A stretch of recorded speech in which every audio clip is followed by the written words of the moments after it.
Medieval emails. To all those who have ever stared blankly at an overflowing inbox, cursed a delayed email, or accidentally replied all to the entire company with a slightly embarrassing confession, this one's for you.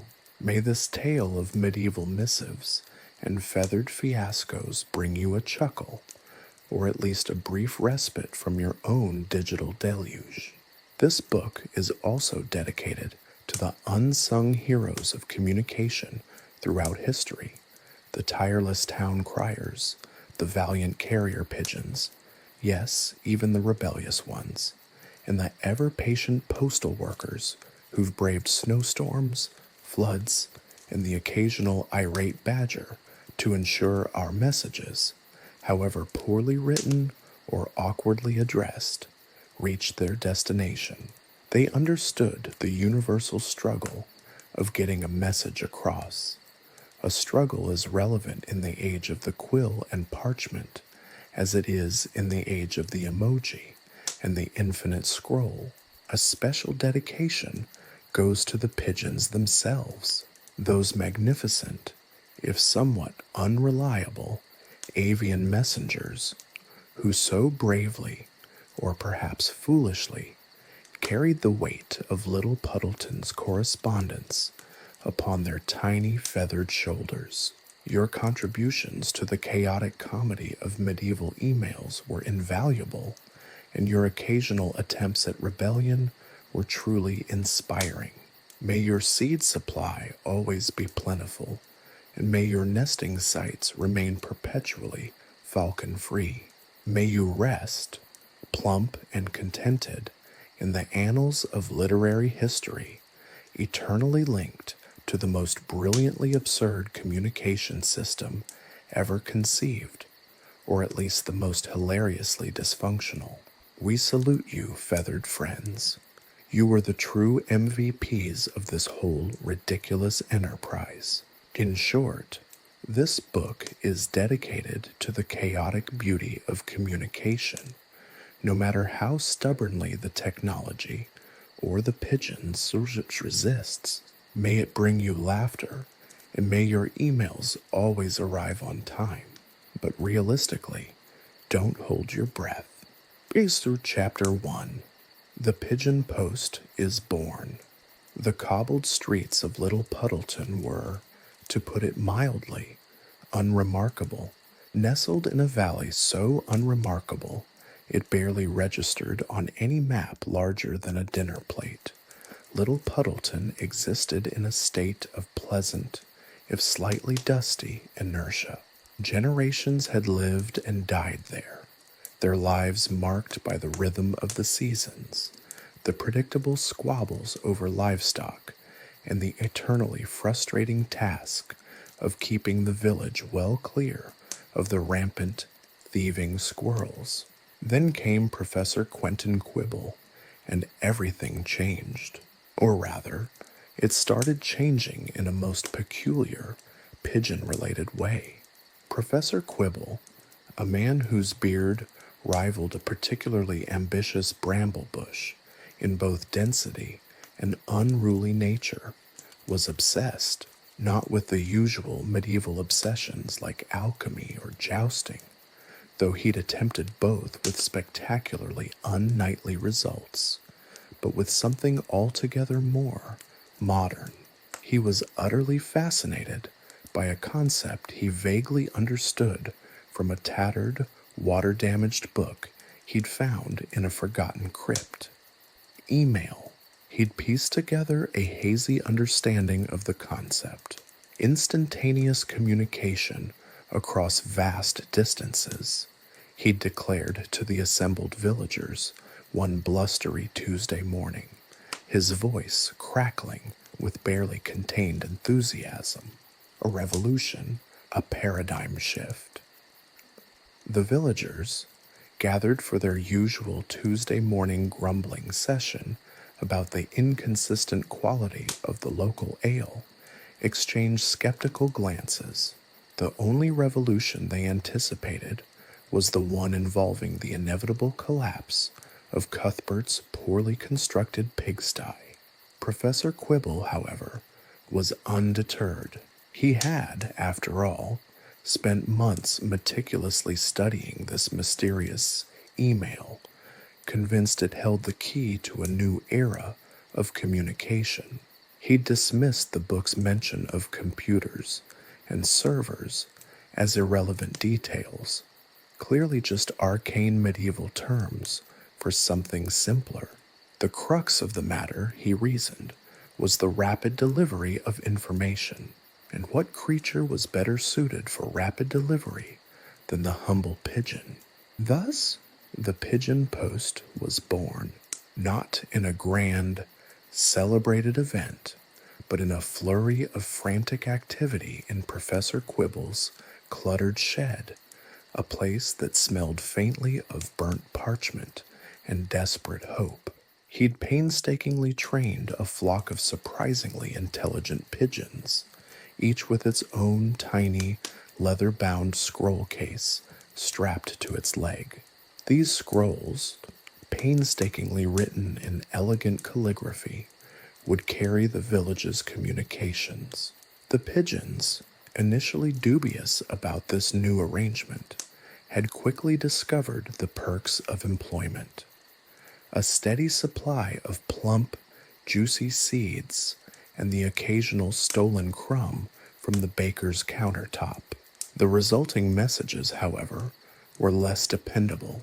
One pigeon, a particularly rebellious fellow named Bartholomew, developed a disturbing habit of delivering messages to the local owl, seemingly convinced the owl held a higher position of authority. Another, affectionately dubbed Flutterby, displayed an unnerving predilection for shiny objects, often delaying deliveries by hours as she chased errant buttons or stray coins down the cobbled streets. The villagers reacted to the new system with predictable ambivalence.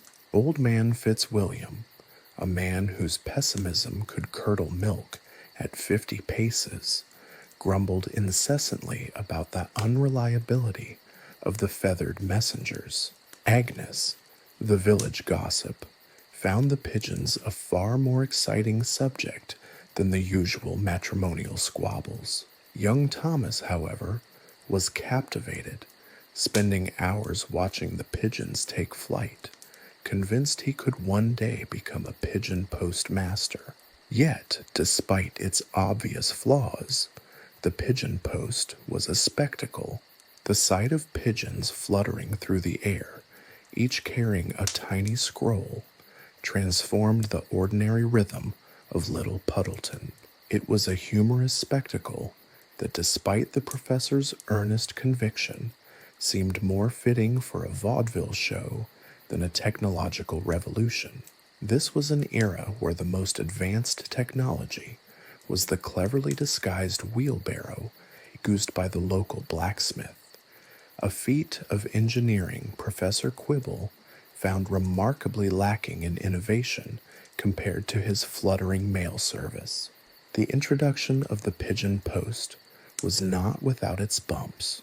Professor Quibble, for instance, had a rather unfortunate habit of mistaking his own socks for scrolls and sending them to unsuspecting recipients.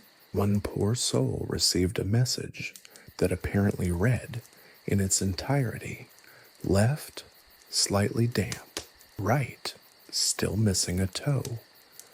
The resulting confusion was considerable and only marginally less confusing than the time Professor Quibble tried to send a message by attaching it to a particularly aerodynamic sausage.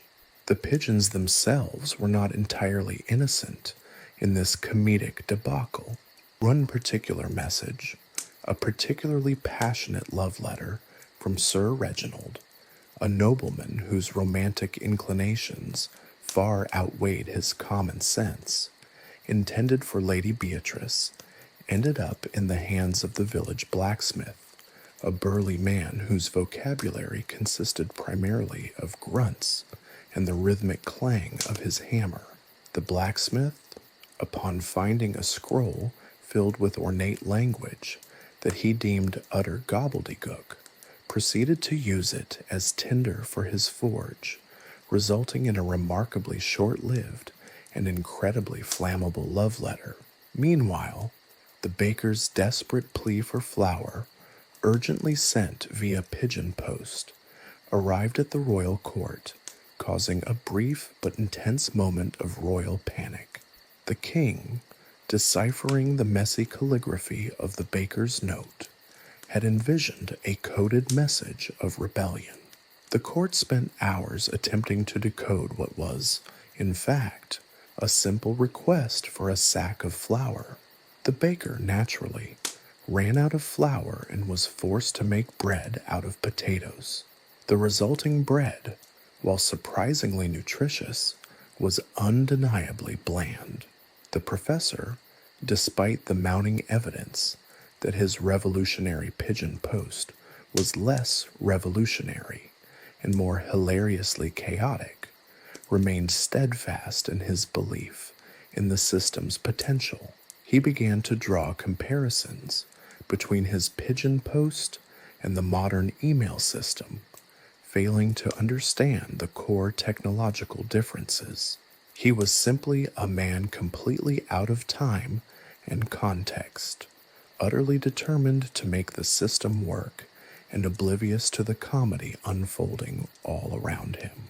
And little Puddleton, well, little Puddleton was learning to adapt to the chaotic, charming, and ultimately hilarious world of pigeon-delivered emails. The town was slowly becoming quite famous for its mail service and the sheer absurdity of the endeavor. The villagers simply had to learn to adapt to the unpredictable nature of the system. After all, what was a little chaos in the face of a good story? And little Puddleton, with its fluttering pigeons and slightly bewildered inhabitants, was certainly generating a good story, one scroll at a time. Dawn broke over little Puddleton, painting the sky in hues of hesitant pink and reluctant orange. It was the first day of the pigeon post, an event anticipated with a mixture of nervous excitement and outright skepticism. Professor Quibble, his beard bristling with a nervous energy that rivaled a startled hedgehog, paced before his shed, a flurry of activity radiating from him like an unusually enthusiastic heat wave. His flock of pigeons, meanwhile, were less than enthusiastic. They'd been promised seeds, and seeds they expected. The concept of carrying tiny scrolls seemed to them a frankly unreasonable imposition on their already busy schedules, mostly involving sunbathing and chasing butterflies. The first delivery was supposed to be straightforward, a message from the village elder, a rather grumpy woman named Ilara, to her son Thomas, who was currently attempting to decipher the meaning of a particularly stubborn knot in a piece of rope. The scroll, meticulously written in Ilara's famously spiky handwriting, a feat that would make even a seasoned calligrapher weep with frustration, was entrusted to a pigeon named Penelope, a bird known for her unwavering sense of direction, or so Professor Quibble believed. Penelope, however, had other plans. She spotted a particularly shiny button, a discarded relic from the tailor's shop, glinting in the morning sun. The scroll, which contained a rather sharp reprimand about Thomas's late-night whistling and general disregard for household chores, was promptly forgotten as Penelope launched herself into a thrilling chase, the button a shimmering beacon in her avian world. The button, unfortunately, led her down a series of increasingly intricate alleyways, eventually depositing her, exhausted but triumphant, on the doorstep of the local pig farmer whose only reaction was a grunt and a casual flick of a particularly muddy boot. Ilara's message remained undelivered, the button secured firmly in Penelope's beak. The pig farmer, utterly bewildered by the arrival of a pigeon clutching a button, simply shrugged and went back to his chores. Meanwhile, Cuthbert, a particularly stubborn pigeon with a penchant for luxury, had a different predicament entirely. He'd been assigned the task of delivering an important missive from the Baron to the Duke. This was no ordinary message. It contained the Baron's highly sensitive annual tax report. Cuthbert, however, found the Baron's rather mundane leather-bound scroll case woefully lacking in aesthetic appeal. He had much higher aspirations for his delivery vessel, and spotting the Duke's royal falcon perched majestically on the highest point of the castle wall, he decided the falcon's nest would make a far more impressive delivery point. Ignoring the carefully drawn map, rendered in a style of calligraphy so ornate it looked more like a medieval doodle than a proper address, Cuthbert proceeded to deliver the tax report to the falcon, reasoning as far as one can interpret a pigeon's reasoning, that the falcon, in its high status, would surely know where to send the document. The falcon, of course, was utterly uninterested in tax reports and promptly used the scroll to line its rather luxurious nest. The Baron and the Duke were less than impressed by Cuthbert's unorthodox delivery method. Chaos reigned, the consequences of Cuthbert's ambitious delivery method rippling through the bureaucratic veins of the medieval kingdom. Another pigeon, Bartholomew, the same rebellious fellow who preferred owl company over human interaction, misconstrued a message intended for the blacksmith as a personal invitation to a bird-themed party. The message, a simple request for a new horseshoe, arrived not at the blacksmith's forge, but at the local owl's rather stately oak tree. The owl, unimpressed by the small, leather-bound scroll, promptly used it as nesting material, adding a touch of official paperwork to its otherwise naturally gathered twigs and leaves. The baker, whose original flower request went astray, tried again. This time, his message, scrawled in a frantic hand across a small piece of parchment, was entrusted to a particularly flight-challenged pigeon named Horace.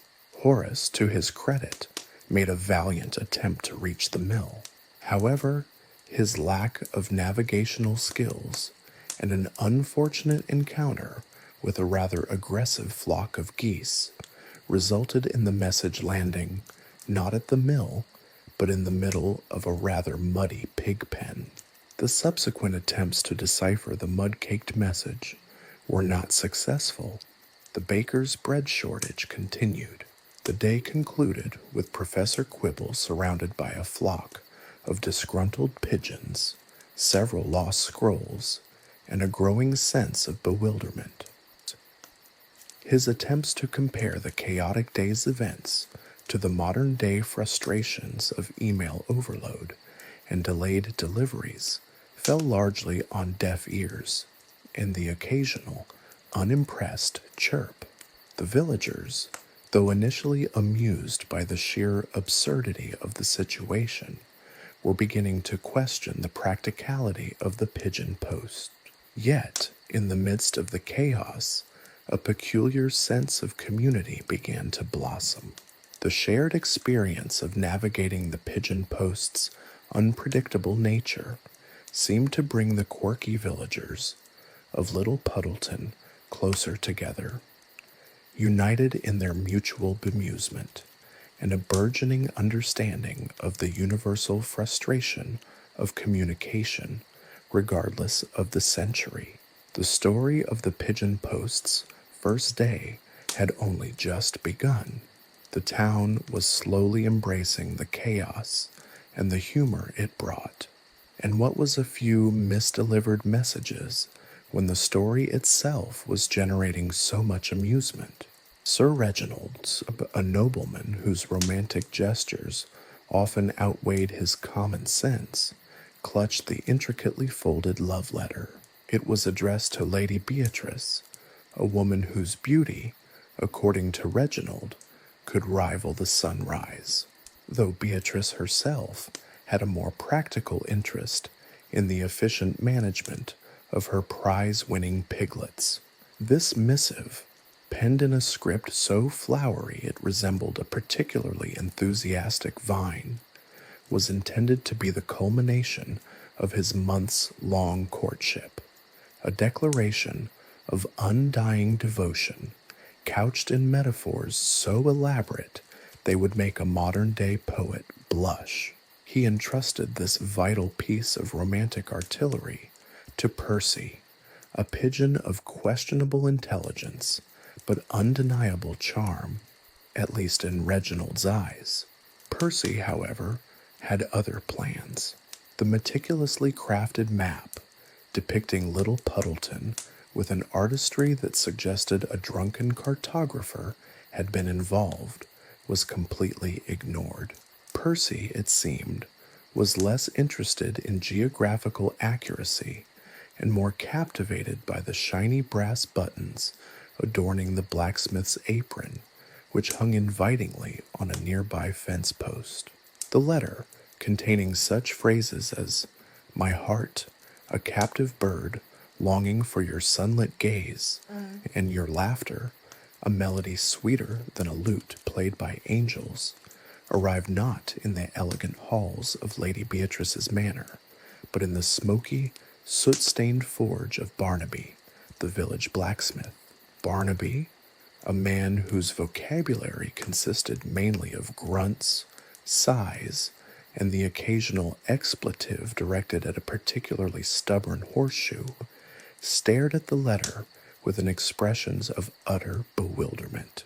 He picked it up with tongs, as if it were a particularly hot piece of iron, his brow furrowed in concentration. The elegant script, far removed from any practical use Barnaby could imagine, appeared to him as some sort of arcane inscription. He attempted to decipher it, his interpretation influenced heavily by his familiarity with the metalwork industry.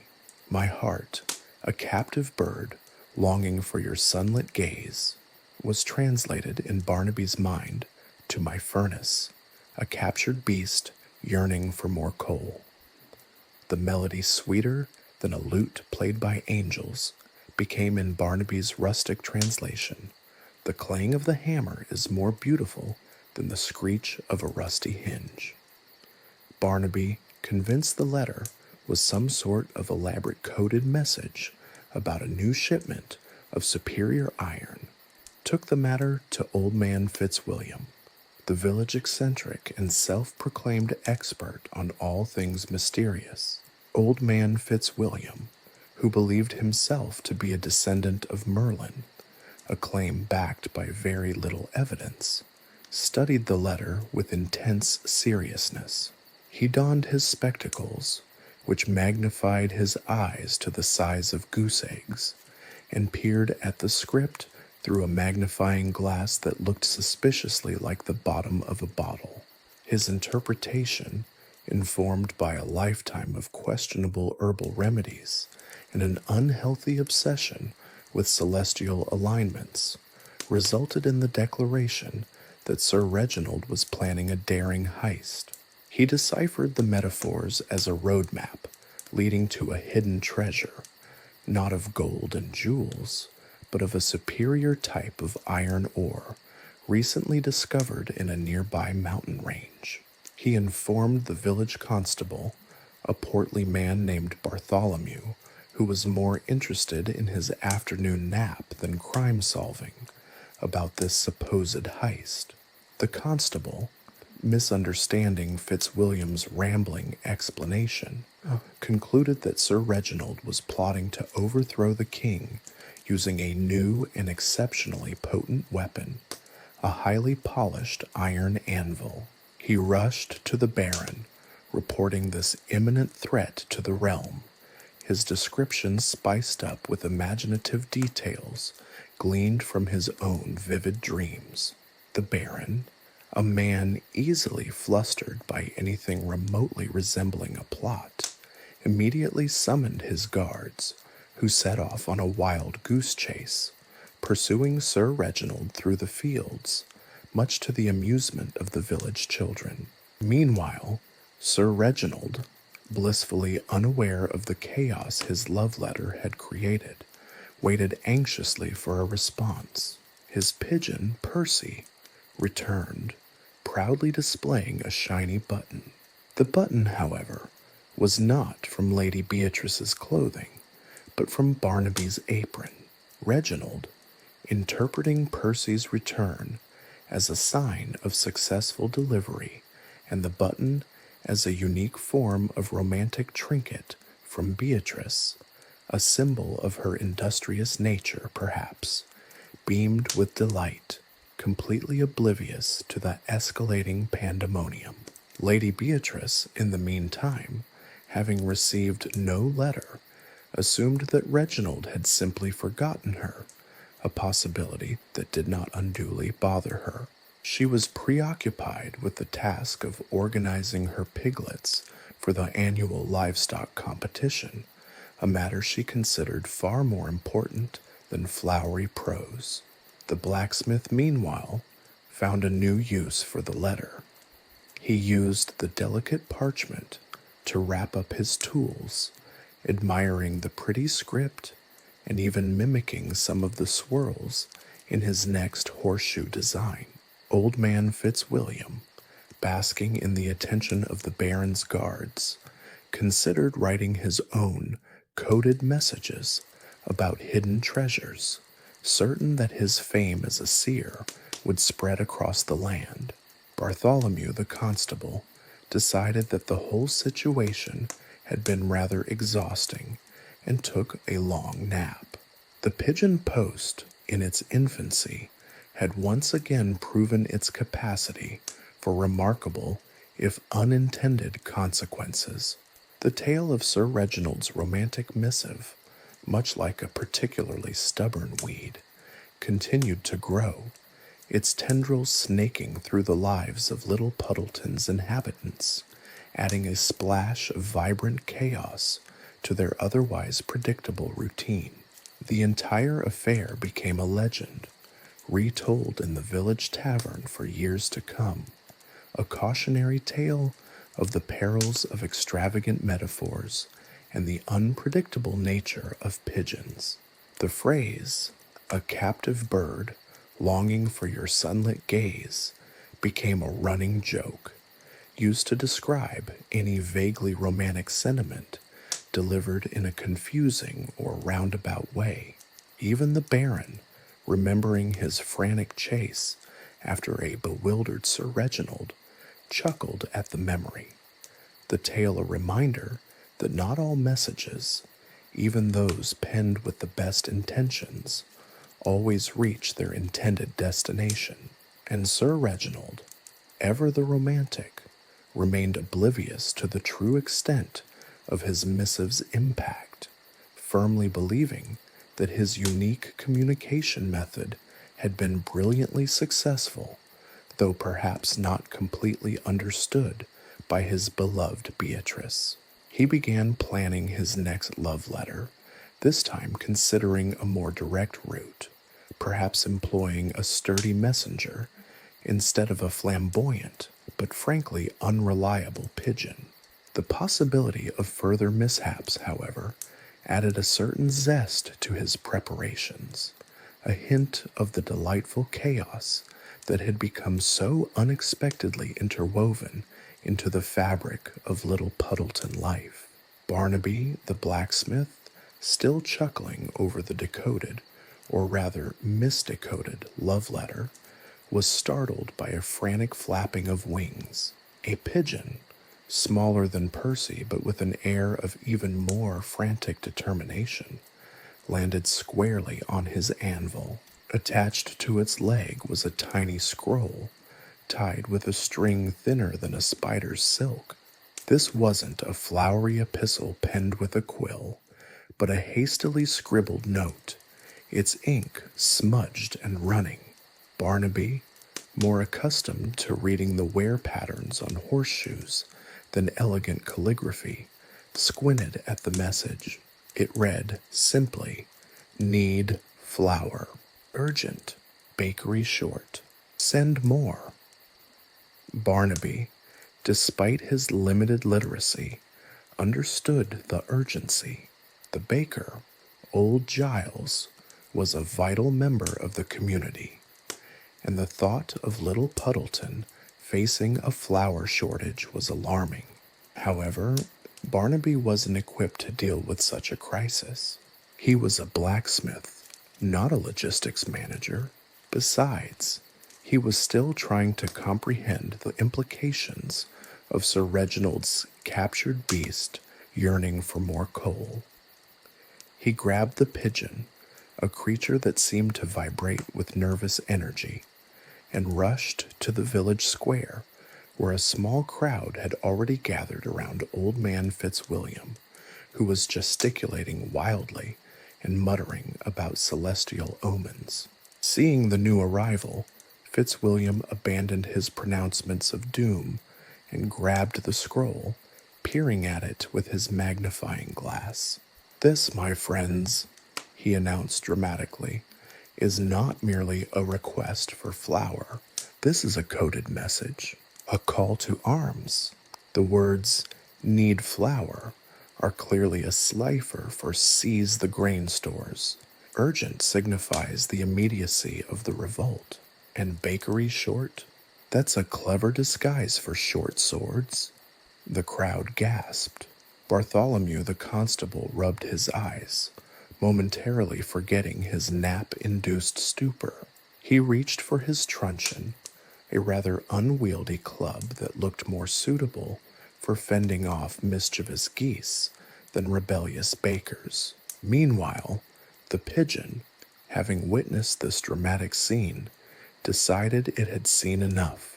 It squawked indignantly, wriggled free from Fitzwilliam's grasp, and took flight, heading directly, for reasons known only to pigeons, towards the royal palace, a magnificent structure situated on a hill overlooking Little Puddleton. The scroll, landing with a soft thud on the manicured lawns of the royal estate, was quickly discovered by a courtly page, whose chief responsibility was tending to the king's collection of miniature dachshunds. The page, accustomed to messages written in elaborate calligraphy and sealed with official wax seals, found Giles's hasty note utterly baffling. He presented it to the royal scribe, a pedantic man who believed every comma should be followed by a brief philosophical commentary. The scribe, convinced that the message contained some sort of arcane political conspiracy, immediately presented it to the king.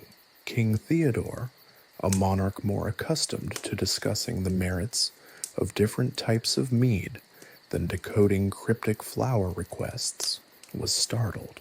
He summoned his royal advisors, a collection of individuals whose collective knowledge of military strategy was inversely proportional to their expertise in baking. The scroll was passed from hand to hand, each advisor offering a wildly different interpretation. One advisor, a former tax collector with a penchant for numerology, claimed that need flour was a coded reference to a specific date. Another, a renowned astrologer, believed it to be a celestial prophecy predicting a terrible bread famine. A third, whose knowledge of foreign languages extended only to a smattering of French phrases picked up from a traveling merchant, suggested that urgent was a battle cry in some obscure barbarian tongue. The king, thoroughly bewildered and convinced that a vast baker's rebellion was imminent, ordered the royal guard to be prepared for any eventuality. Soldiers, unused to dealing with anything more menacing than stray cats, nervously polished their armor and prepared for a siege of, as far as they knew, a rather large bakery. Meanwhile, back in Little Puddleton, Giles the baker, who had been calmly kneading dough, began to run seriously low on flour. His customers, growing increasingly anxious, started gathering outside his shop, their whispers of impending breadlessness creating a low, anxious hum in the air. Giles, desperate, could only stare at the empty flour sacks and wonder where his pigeon had gone. He had no idea that his simple request for flour had escalated into a royal-level crisis, a perfect example of how even the simplest message, transmitted through the unreliable medium of the pigeon post, could become hopelessly muddled, ultimately causing chaos in the most unexpected and highest of places.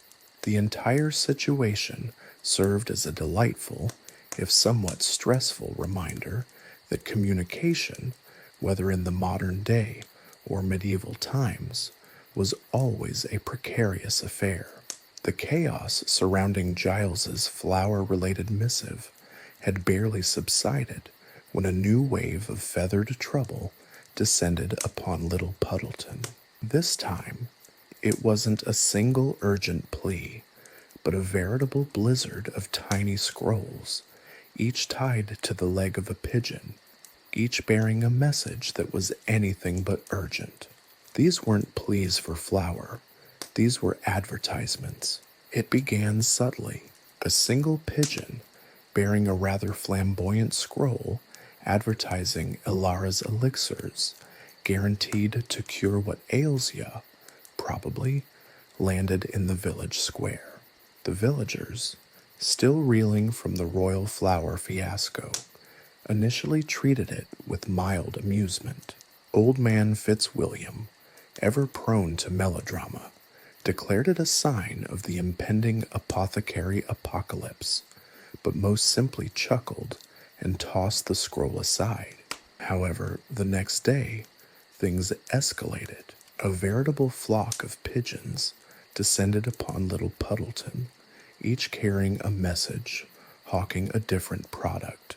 One announced the opening of a new tavern in the rival village of Hogsmeade on the Mud, boasting the strongest ale this side of the river Styx. Another proclaimed the virtues of Sir Reginald's remarkably resilient rope, a product whose description, oddly enough, seemed to involve a surprisingly detailed account of its use in capturing runaway boars. Then there were the relentless pitches for Agnes's amazing all-purpose ointment, Bartholomew's blisteringly brilliant bug repellent, and even one brazen advertisement for Wiggly's wonderfully wobbly wigs, which, according to the pigeon-delivered message, were guaranteed to turn heads and perhaps attract a few stares. The village square, once a place of quiet contemplation, or Fitzwilliam's pronouncements of impending doom, transformed into a chaotic avian marketplace. Pigeons landed on heads, perched on shoulders, and even attempted to nest within Barnaby's blacksmith forge. The scrolls, fluttering like miniature flags, littered the cobblestones, creating a vibrant, if slightly irritating tapestry of unsolicited commercial messages. The villagers' reactions were varied. Some were mildly annoyed, grumbling about the mess and the sheer audacity of it all. Others were curiously intrigued, reading the advertisements with a mixture of skepticism and amusement. A few, including Bartholomew, the constable, even found themselves strangely charmed by the sheer absurdity of it all. He found himself pondering whether Agnes's ointment might actually alleviate the persistent chafing caused by his rather ill-fitting uniform. But the scholar, old man Fitzwilliam, saw this as a profound challenge, a technological hurdle demanding a solution of genius. To him, this wasn't simply a nuisance. It was the medieval equivalent of an overflowing inbox, a digital deluge of unwanted emails. He declared it a crisis of epic proportions, second only, of course, to the ongoing threat of the mythical giant cabbage monster he claimed lived in the nearby swamp. For days, Fitzwilliam toiled in his study, surrounded by scrolls, pigeon feathers, and an assortment of half-eaten cheese rinds. He tried everything. He constructed elaborate contraptions of pulleys and weights, hoping to intercept the incoming pigeons. He attempted to create a pigeon deterrent using a mixture of garlic, onions, and surprisingly, a generous amount of King Theodore's finest mead. None of these methods proved particularly effective. The pigeons, it turned out, possessed a remarkable disregard for both logic and the scholar's increasingly desperate attempts at pigeon control. His most ambitious project, however, was his attempt to create a spam filter. His idea was simple: identify the characteristics of spam pigeons and create a system to divert them away from Little Puddleton.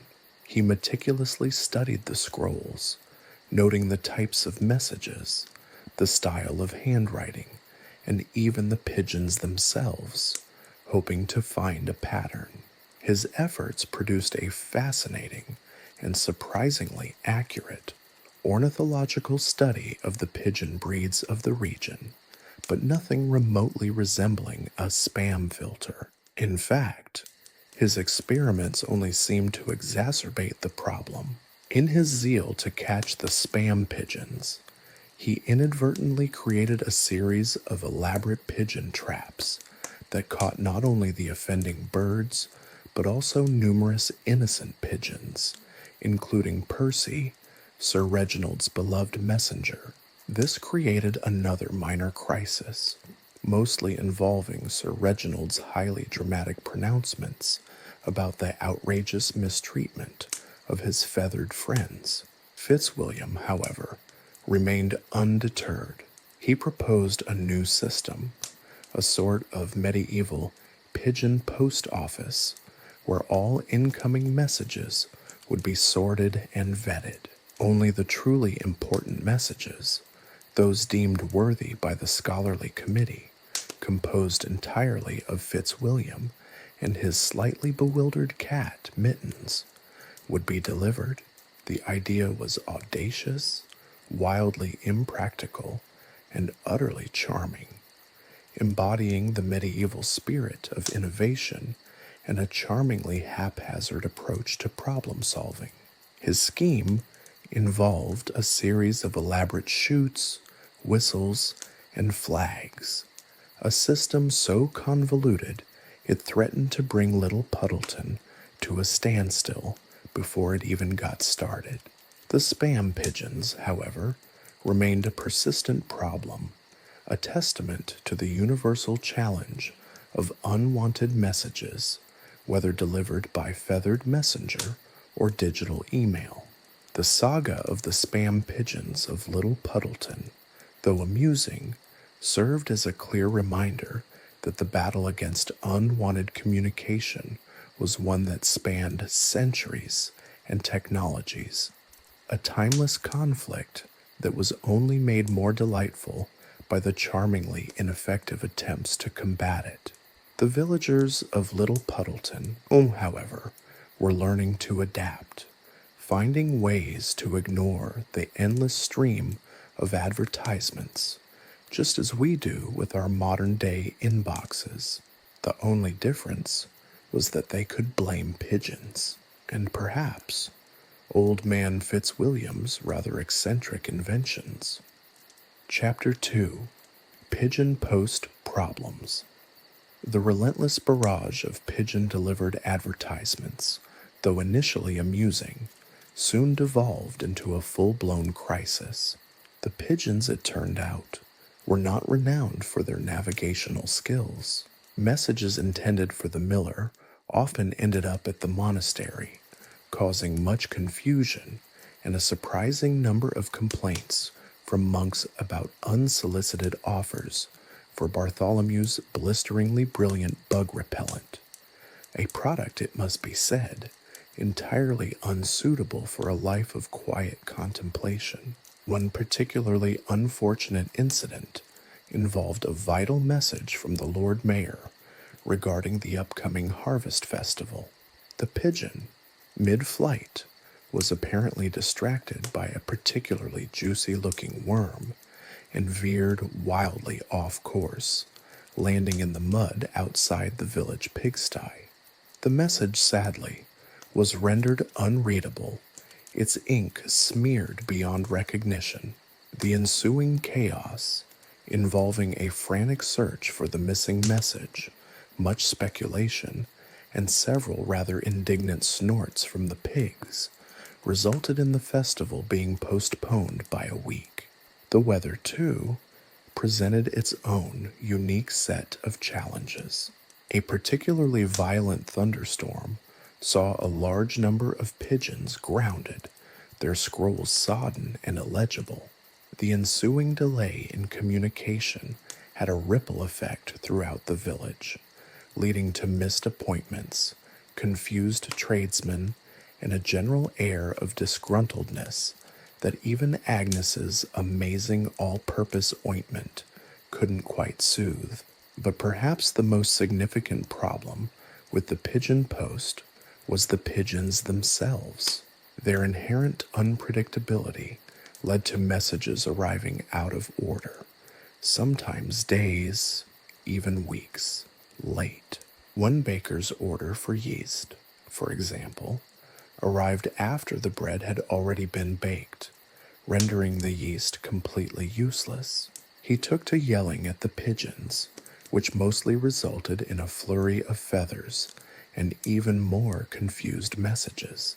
The system, it became clear, was less a reliable means of communication and more a charmingly chaotic lottery. The constant malfunctions of the pigeon post led to a rather curious revival of an older, slower, and considerably less efficient form of communication, the town crier. Old Barnaby, whose voice had a surprising amount of range and projection, became a highly sought-after figure, his daily announcements of vital news, alongside the latest gossip and a sprinkling of questionable poetry, an essential part of village life. However, his method was not without its challenges. Barnaby's booming voice, while remarkably effective, often attracted unwanted attention, particularly from the local flock of magpies, who seemed to enjoy interrupting him at the most crucial moments with their own noisy commentary. This resulted in a surprisingly frequent need for repetition, leading to a lengthy and sometimes confusing echoing of important announcements across the village.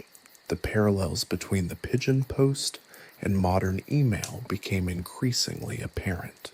Just as the pigeons faced the challenges of unpredictable weather and occasional bird-brained decision-making, modern emails suffered from server outages, lost connections, and the occasional rogue spam filter gone wild.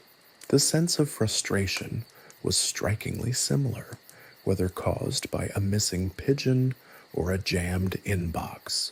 The sheer volume of messages, too, mirrored the experience of the modern professional's overflowing inbox. The villagers faced the same dilemma, sorting through countless messages, many of them unimportant, while desperately seeking the vital few. The difference was, of course, the charmingly low-tech nature of their struggle. Instead of deleting unwanted emails, they tossed aside crumpled scrolls, occasionally using them as kindling for the fire. The problem of incorrect addresses was another point of significant overlap. In a similar manner to modern email addresses being mistyped, the pigeons frequently delivered scrolls to the wrong recipients. One memorable instance involved a love letter from Sir Reginald to Lady Beatrice, ending up in the hands of the aforementioned Bartholomew, the rather unromantic village constable. The resulting confusion, along with Bartholomew's surprisingly accurate impersonation of Sir Reginald's flowery prose, provided hours of amusement for the village. The comparisons between the two systems extended beyond mere malfunctions. The very notion of inbox zero, the unattainable goal of a completely empty inbox, found its medieval equivalent in the perpetually overflowing basket of pigeon-delivered scrolls piled precariously in the village square. The constant battle to keep up, to manage the endless stream of communication, was as universal a challenge then as it is now. As the villagers of Little Puddleton struggled with their antiquated email system, they began to develop their own coping mechanisms, much like we do with our modern-day inboxes. They learned to prioritize, to triage the most crucial messages, and to ignore the rest. They learned to identify the handwriting styles of frequent senders, thus effectively developing their own rudimentary spam filters. They even began to utilize a system of colored ribbons to denote the urgency of the messages. Through trial and error, they developed a surprisingly sophisticated, for the time, method of managing their pigeon-based communication. They might not have had the sophisticated technology of modern email, but their determination to overcome the challenges of communication through innovation was remarkably similar. Their charmingly haphazard approach, however, made the process considerably more entertaining, especially when combined with Barnaby's booming pronouncements and the occasional interruption by a particularly mischievous magpie. The saga of the pigeon post of Little Puddleton was a testament to the timeless struggle for clear and efficient communication, a struggle as amusing in its medieval setting as it is in the digital age. The only difference, really, was the method of delivery, and of course, the occasional intervention of a particularly stubborn pigeon or a particularly gossipy magpie. The frantic flapping of wings and the incessant cooing that usually signified the bustling efficiency of Little Puddleton's pigeon post was replaced by an unnerving silence. The missing scroll, a vital document detailing the village's annual tax levy to the rather demanding Baron Hardacre, had vanished. This wasn't just any scroll. This was the scroll that dictated whether Little Puddleton would face the Baron's wrath or enjoy a relatively peaceful harvest season. Its disappearance sent a ripple of panic through the normally jovial village. Agnes Periwinkle, renowned for her surprisingly effective all-purpose ointment and her even more effective gossip network, was the first to raise the alarm. "The tax scroll, it's gone," she shrieked, her voice carrying across the cobblestone streets, instantly silencing the usual cacophony of blacksmiths' hammers and gossiping housewives. Pigeon number 7, the one with the wonky feather, he was entrusted with it. This pigeon, affectionately nicknamed Wonky, was the subject of much debate among the villagers. While undeniably charming in his clumsy way, Wonky possessed a penchant for distraction that bordered on the catastrophic. He had previously delivered a love letter intended for the baker to the village pigsty, resulting in a rather unfortunate incident involving a mud-caked scroll and a very confused boar. The search for the missing scroll commenced with the efficiency of a particularly well-oiled, though arguably slightly rusty, medieval machine. Old Barnaby, the town crier, added his booming voice to the fray, his pronouncements punctuated by the squawks of indignant pigeons and the excited chatter of the villagers. A small but enthusiastic posse formed, armed with torches. It was already dusk, and a determination born of both fear of the Baron and a healthy dose of village curiosity.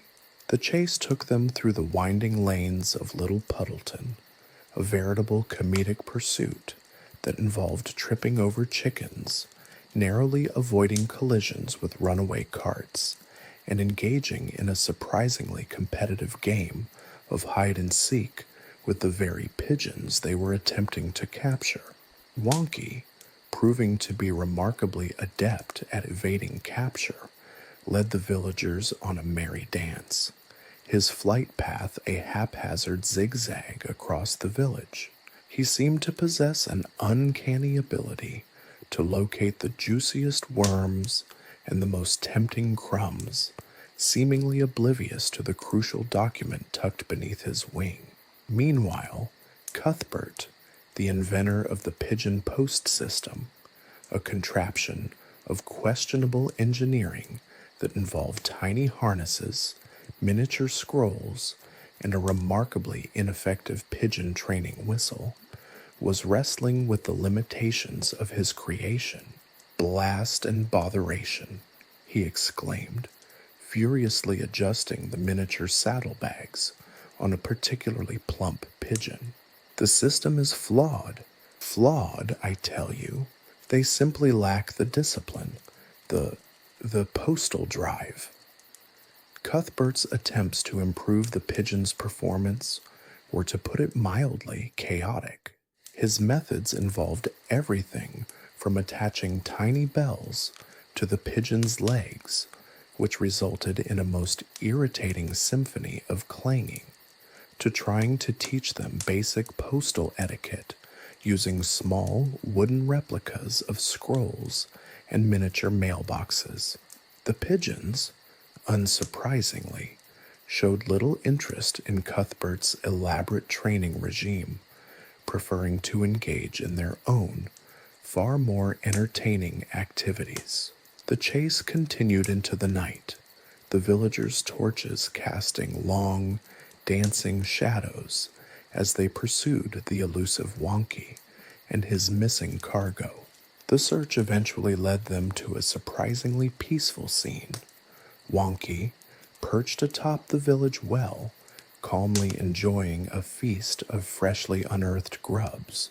The scroll, however, was nowhere to be seen. The frantic search resumed, now with the added element of growing despair. The Baron's wrath loomed large, casting a shadow over the entire village. Hope seemed lost until young Thomas, a boy known for his keen observation skills and an almost unsettling ability to find lost buttons, spotted something glinting in the moonlight. Tucked neatly into the hollow of an ancient oak tree, nestled amongst a collection of acorns and forgotten trinkets, was the missing scroll. Apparently, Wonky, in his quest for culinary delights, had inadvertently deposited the tax levy in the safest place he could find, a location only accessible to those with a keen eye and perhaps a touch of luck. The scroll was retrieved, its ink slightly smudged but otherwise intact. The relief was palpable, the collective sigh of relief echoing through the village. The crisis was averted, but the incident served as a stark reminder of the inherent limitations of a pigeon-based postal system, particularly when dealing with sensitive information and surprisingly resourceful birds. Cuthbert returned to his workshop, muttering darkly about the need for a pigeon GPS system and perhaps a stronger pigeon training whistle, while the villagers, weary but relieved, celebrated their escape from the Baron's ire with a slightly delayed harvest festival, a slightly more expensive tax levy, and a newfound appreciation for the unpredictable charms of Little Puddleton's avian postal service. The saga of the missing scroll became a legendary tale, a reminder of the time the tax levy almost ended up as birdseed. And of course, it highlighted the ongoing tension between technological innovation and the inherent stubbornness of nature, a conflict as old as time itself and seemingly as comical. The only real change was that instead of worrying about emails lost in the digital ether, the villagers of Little Puddleton fretted about scrolls lost in the stomachs of surprisingly well-fed pigeons. The problems of communication, it seemed, transcended even the ages. The celebration following the recovery of the tax scroll was short-lived. A shadow, far more ominous than Baron Hardacre's displeasure, fell upon Little Puddleton, a shadow of feathers, squawks, and a distinctly unpleasant smell. A pigeon flew, swift and merciless, swept through the avian ranks. The usually vibrant cooing of the pigeon post was replaced by a raspy, wheezing chorus, punctuated by the occasional, alarming cough. Pigeons, once symbols of efficient communication, now lay listlessly in their coops, their normally glossy feathers ruffled and dull. Their eyes, usually bright and alert, were clouded with sickness. The once bustling pigeon post, Cuthbert's pride and joy, became a scene of utter devastation. Coops, usually filled with the rhythmic flapping of wings, were eerily silent, save for the distressed chirps of the afflicted birds. The impact on Little Puddleton's communication network was immediate and catastrophic. Messages went undelivered, orders remained unfulfilled, and vital information lay stranded, lost in the sickbed of a feathered workforce. The baker, anticipating a fresh shipment of flour, was left with a dwindling supply, his prized sourdough starter looking particularly forlorn. The blacksmith, expecting a crucial order of iron, sat idle, his hammer silent, contemplating the impending economic doom. Even the Baron's demanding requests went unanswered, a situation fraught with potentially dire consequences. Agnes Periwinkle, ever the pragmatist, immediately sprang into action. "We need a cure," she declared, her voice ringing with the urgency of a seasoned battlefield medic, though her experience was mostly limited to treating minor scrapes and the occasional stubborn case of ringworm. Her all-purpose ointment, usually a panacea for all things ale, proved utterly ineffective against the avian influenza. Desperate times called for desperate measures, and the village turned to its resident scholar, a somewhat eccentric individual named Professor Quentin Quibble. Professor Quibble, a man whose beard rivaled the length of a particularly ambitious vine, had a reputation for both brilliance and bafflingly unsuccessful inventions. He'd once attempted to build a self-watering flower pot using a complex system of pulleys and a surprisingly temperamental water wheel. The result was a spectacular flood that nearly drowned half the village's chickens. Nevertheless, he was the only one in Little Puddleton who possessed even a rudimentary understanding of, well, anything beyond basic farming and pigeon handling. His approach to the pigeon flu was as unconventional as his previous inventions. He began by meticulously studying the sick birds, observing their symptoms with the intensity of a medieval Sherlock Holmes, though his magnifying glass was perpetually misaligned. His laboratory, a chaotic mix of beakers, test tubes, strange concoctions bubbling ominously, and the occasional escaped guinea pig, became the epicenter of little Puddleton's hope.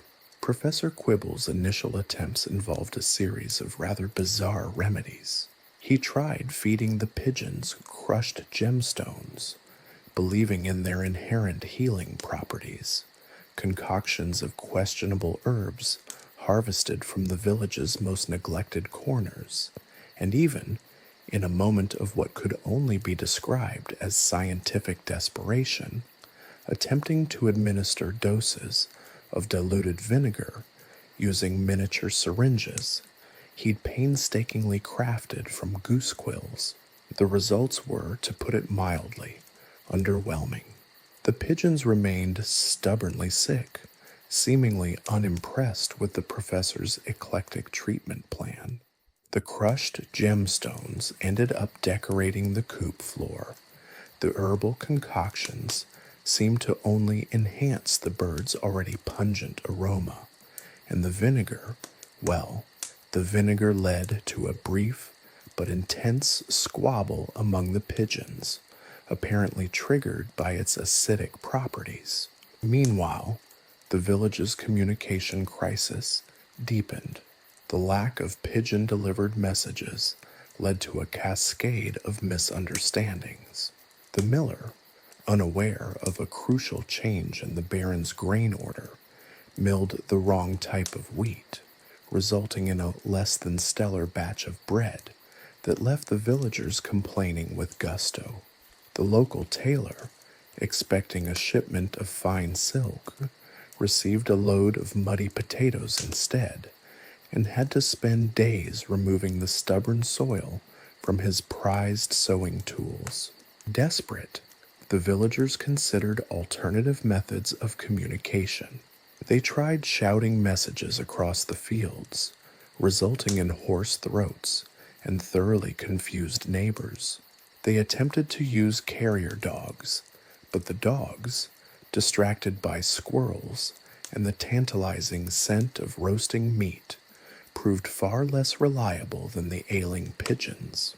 Even the ancient town crier, old Barnaby, with his booming voice, struggled to reach those in the outer regions of the village, his proclamations often muffled by the wind. The professor, under immense pressure, continued his experiments, even resorting to the use of a primitive, rudimentary form of distillation, a process involving an alarmingly large pot, a precarious setup of tubes, and considerable amounts of hissing steam. His frustration grew with each failed attempt, his beard looking even more disheveled, his muttering turning ever more incoherent. At the brink of total communication collapse, a breakthrough occurred. Not, however, in the professor's laboratory, but in the most unlikely of places, Agnes Periwinkle's garden. While tending to her herbs, the ones not currently being used in Professor Quibble's experiments, Agnes discovered a particularly resilient type of wild onion, known for its powerful antiseptic properties. A seemingly insignificant detail to most, but Agnes had a sharp intuition, recalling an old wives' tale about the medicinal uses of crushed onions. She shared her discovery with the professor. After careful consideration and a considerable amount of skepticism, the professor used this onion extract in a new concoction, and then the miracle happened. The affected pigeons began to recover. The outbreak was successfully contained. Little Puddleton was saved, not by a complex scientific marvel, but by a humble garden onion and the practical wisdom of a village gossip. The story became another chapter in Little Puddleton's annals, a testament to the unpredictable nature of both disease and the enduring power of a well-timed onion. Cuthbert, however, remained unconvinced and began sketching out designs for a robotic pigeon postal service, muttering darkly about the unreliability of both birds and garden vegetables. The villagers, slightly wiser and considerably more grateful, began to re-establish their system of pigeon post. But this time, with a healthy supply of crushed onions readily on hand. The recovery from the pigeon flu was a fragile piece. Little Puddleton breathed a collective sigh of relief, but the respite was short-lived. A new crisis, far more unexpected and decidedly less medicinal, erupted from within the ranks of the recovered avian workforce. It began subtly, with a few extra-long pauses between message deliveries, then a few outright refusals to carry mail. Finally, it devolved into full-blown insurrection. The Great Pigeon Rebellion had begun. It wasn't a violent rebellion, mind you. No feathers flew in anger. No beaks were drawn in battle. Instead, it was a rebellion of passive resistance, a meticulously orchestrated campaign of avian procrastination. The pigeons, it seemed, had had enough. Enough of the relentless demands of the postal service, enough of the cramped coops, enough of the constant pressure to deliver messages on time, regardless of weather, personal inconveniences, or the occasional pesky hawk. The first sign of trouble was the increasingly erratic delivery schedule. Messages arrived late, sometimes days late, often crumpled and covered in mysterious pigeon droppings, a detail that did little to improve the already strained relationships within the village. The baker's flour arrived just as his sourdough starter had expired, resulting in a culinary catastrophe of epic proportions. Sir Reginald's love letters, yes, more of them, failed to reach their intended recipient, instead accumulating in a pile next to Cuthbert's perpetually overflowing pigeon post desk, each one adding to the burgeoning mountain of undelivered mail. Professor Quibble, still reeling from his onion-based triumph, attempted to diagnose the problem. He observed the pigeons with his usual intensity, meticulously recording their behavior. His theories ranged from a suspected conspiracy amongst the pigeons to coordinate a mass slack-off to a possible case of avian existentialism. He even considered developing a new type of pigeon-sized headgear fitted with miniature motivational posters, claiming the pigeons required visual incentives to complete their work efficiently. This, however, never got past the design phase. Agnes Periwinkle, however, had a more grounded theory. "They're overworked," she declared, her voice carrying the weight of years of dealing with grumpy villagers and equally grumpy chickens, and probably underpaid, considering all those crumbs they're expected to deliver without any additional compensation. Cuthbert, ever the pragmatist, found himself baffled and overwhelmed. Overworked? Underpaid? What nonsense is this? He exclaimed, flinging his hands up in exasperation. They get a steady supply of birdseed, a comfortable coop, and the profound satisfaction of enabling inter-village communication. What more could they possibly want? The pigeons, it turned out, wanted a lot more. They desired longer midday naps, more spacious living quarters, and the complete abolition of Sunday deliveries. a demand that resonated deeply with the villagers, many of whom felt similarly about their own working schedules.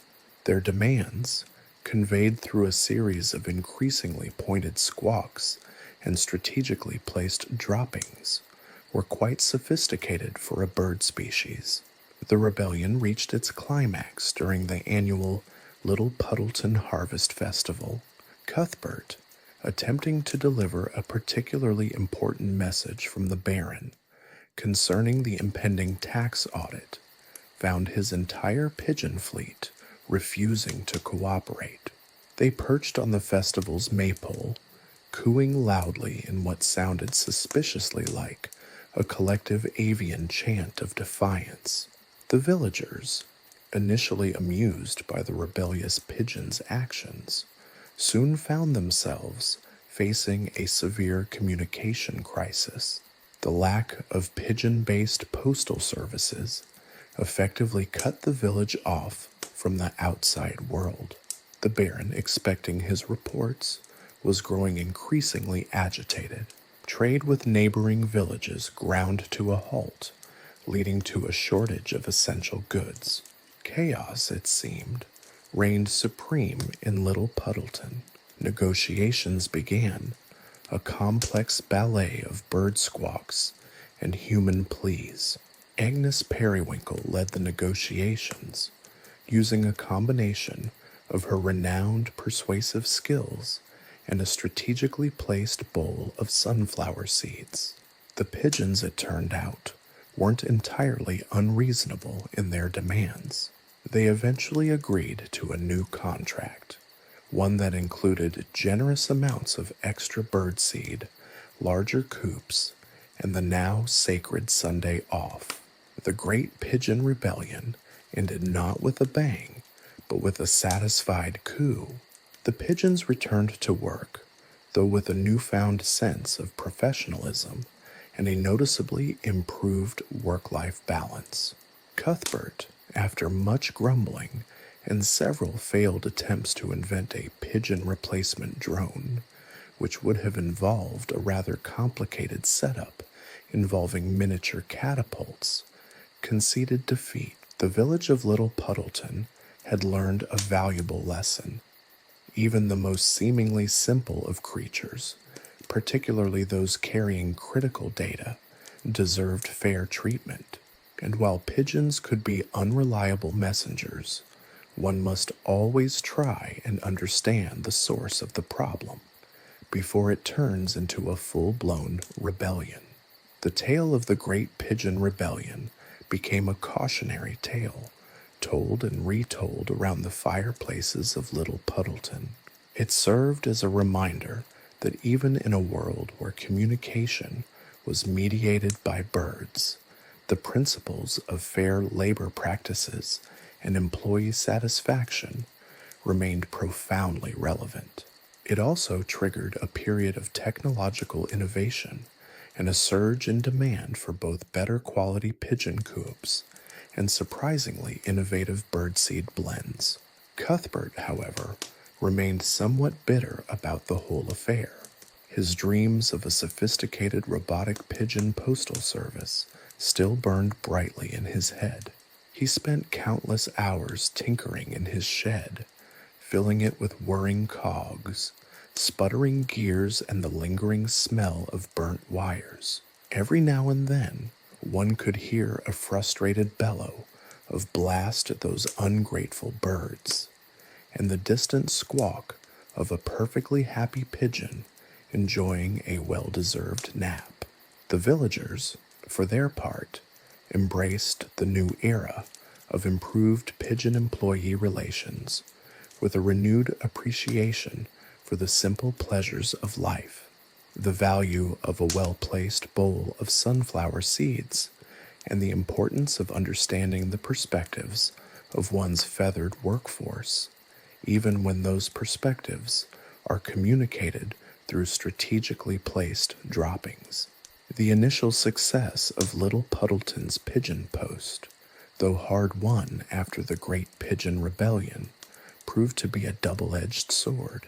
News of their surprisingly efficient and occasionally erratic avian postal service spread like wildfire, or perhaps more accurately, like a flock of particularly enthusiastic carrier pigeons, to neighboring villages. Suddenly, Little Puddleton found itself at the epicenter of a burgeoning intervillage communication boom. Requests poured in, each one scribbled on a hastily prepared parchment and tied to a hopeful leg of a passing messenger bird. Barons required urgent tax updates, blacksmiths needed iron ore quotations, and lovelorn maidens yearned to receive missives from their distant suitors. Cuthbert, initially thrilled by the increased workload and the accompanying surge in birdseed sales, soon discovered the limitations of his quaint little postal system. His fleet of pigeons, even after the improvements following the rebellion, simply couldn't keep up with the demand. The meticulously organized system, once a model of efficiency, relative to medieval standards, of course, crumbled under the weight of its own success. Pigeons, it turned out, were not infinitely scalable. What followed was a period of unprecedented postal pandemonium. Messages piled up, forming towering stacks of parchment that threatened to topple Cuthbert's already precarious pigeon coop. Delivery times ballooned, transforming the once reliable next-day service into an unpredictable game of avian roulette. Some messages arrived promptly, though often addressed to the wrong recipient, leading to a series of hilarious and occasionally disastrous misunderstandings. Others lingered in the vast pigeon-populated skies, likely engaging in impromptu aerial games of tag or discussing the merits of various birdseed blends. The baker, having just recovered from the sourdough starter incident, found himself facing a new flour shortage. His urgent order, sent amidst the growing backlog, got stuck in the pigeon post equivalent of an internet traffic jam, leading to several days of hastily improvised and exceptionally dry bread. Sir Reginald's love letters, now even more numerous, took on a life of their own, traveling erratically across the countryside, becoming completely unintelligible and entirely covered in mud and other less desirable substances. Professor Quibble, seizing upon the opportunity to further his research, meticulously documented the delays and misdeliveries. He developed a complex mathematical model involving intricate calculations involving pigeon flight speed, wind patterns, and the unpredictable moods of the avian workforce. He even attempted to apply principles of modern logistics and supply chain management to his study, a feat which baffled his peers, mostly due to their lack of any prior knowledge of such terms. His final conclusion, after months of observation and mathematical gymnastics, was that more pigeons were needed, a self-evident fact that had already been painfully obvious to Cuthbert. The situation reached a critical point with the involvement of the neighboring village of Hogsmeade Bottom. Hogsmeade Bottom, known for its particularly stubborn and often argumentative inhabitants, had been envious of Little Puddleton's newfound postal prowess. They decided to enlist the services of Little Puddleton's pigeons without formally seeking permission, and promptly dispatched a massive quantity of messages, all requesting highly specific information about various farming techniques, brewing recipes, and the latest gossip. They simply assumed that Little Puddleton's system could handle it. This led to a total collapse of the Little Puddleton Postal Service. Every single pigeon, including those enjoying a well-deserved Sunday nap, a right hard fought during the Great Rebellion, was pressed into service. The sky was filled with a chaotic flurry of feathered messengers, overloaded with parchments. Messages flew erratically, causing mass confusion and a significant increase in mid-air pigeon collisions. The situation was so chaotic that even the pigeons themselves seemed to be lost and disoriented. Agnes Periwinkle, whose wisdom and skills with sunflower seeds had been invaluable in resolving the Great Pigeon Rebellion, stepped in once again. This time, her strategy involved a complex negotiation, not with the pigeons, but with the inhabitants of Hogsmeade Bottom. She appealed to their sense of community, or rather, their shared need for the smooth operation of the inter-village postal service. This she achieved mostly by threatening them with several weeks of breadless days if Little Puddleton's pigeon post remained incapacitated.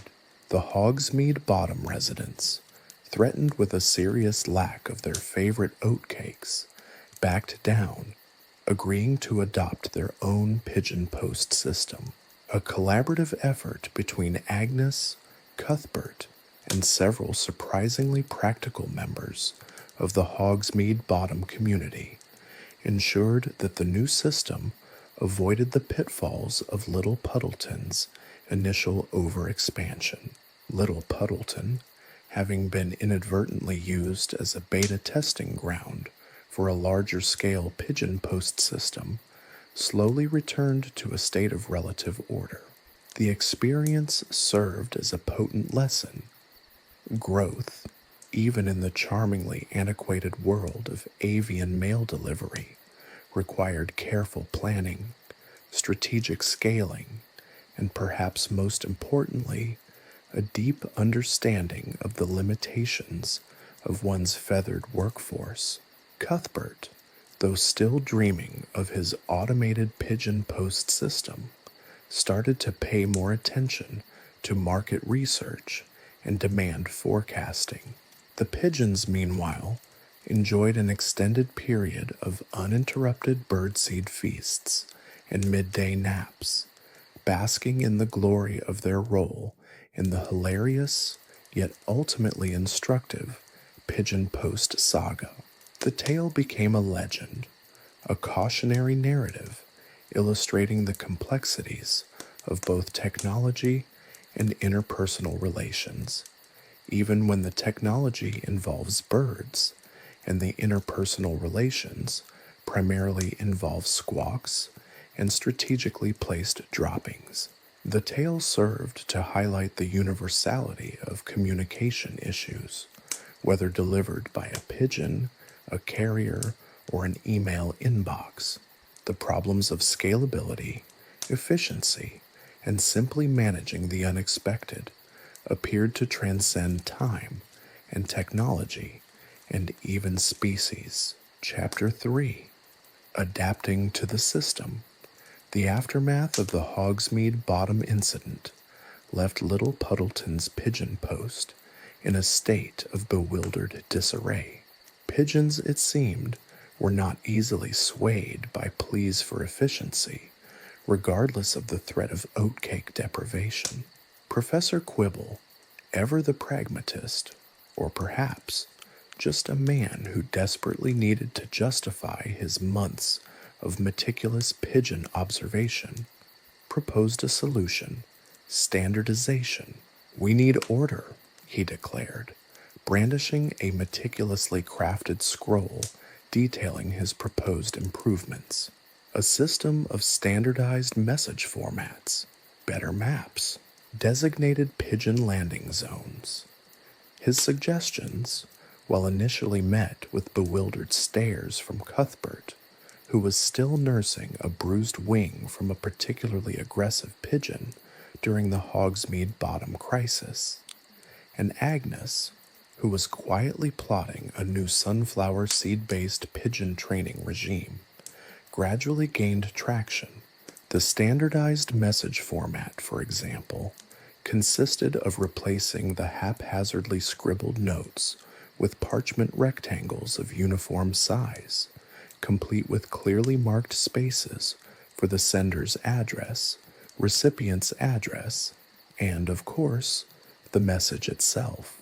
The address is previously a chaotic jumble of landmarks and cryptic clues, such as near the slightly crooked oak tree with the grumpy badger, were now standardized using a newly developed grid system, a revolutionary innovation that involved marking out the village with numbered squares, like a giant, slightly mud-splattered, avian-themed game of battleships. The creation of designated pigeon landing zones proved more challenging. While the pigeons initially showed a polite disinterest in these carefully constructed landing pads, preferring instead to land on whatever they found most amusing, a passing dog, a particularly enticing pile of manure, or, on one memorable occasion, the top of Professor Quibble's head, the system eventually sort of worked.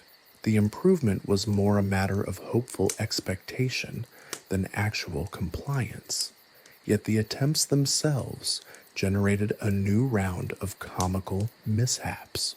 Sir Reginald's romantic missive, for instance, still managed to arrive at the blacksmith's, but now it bore a neatly printed address, a stark contrast to the mud-caked scrawl of previous attempts.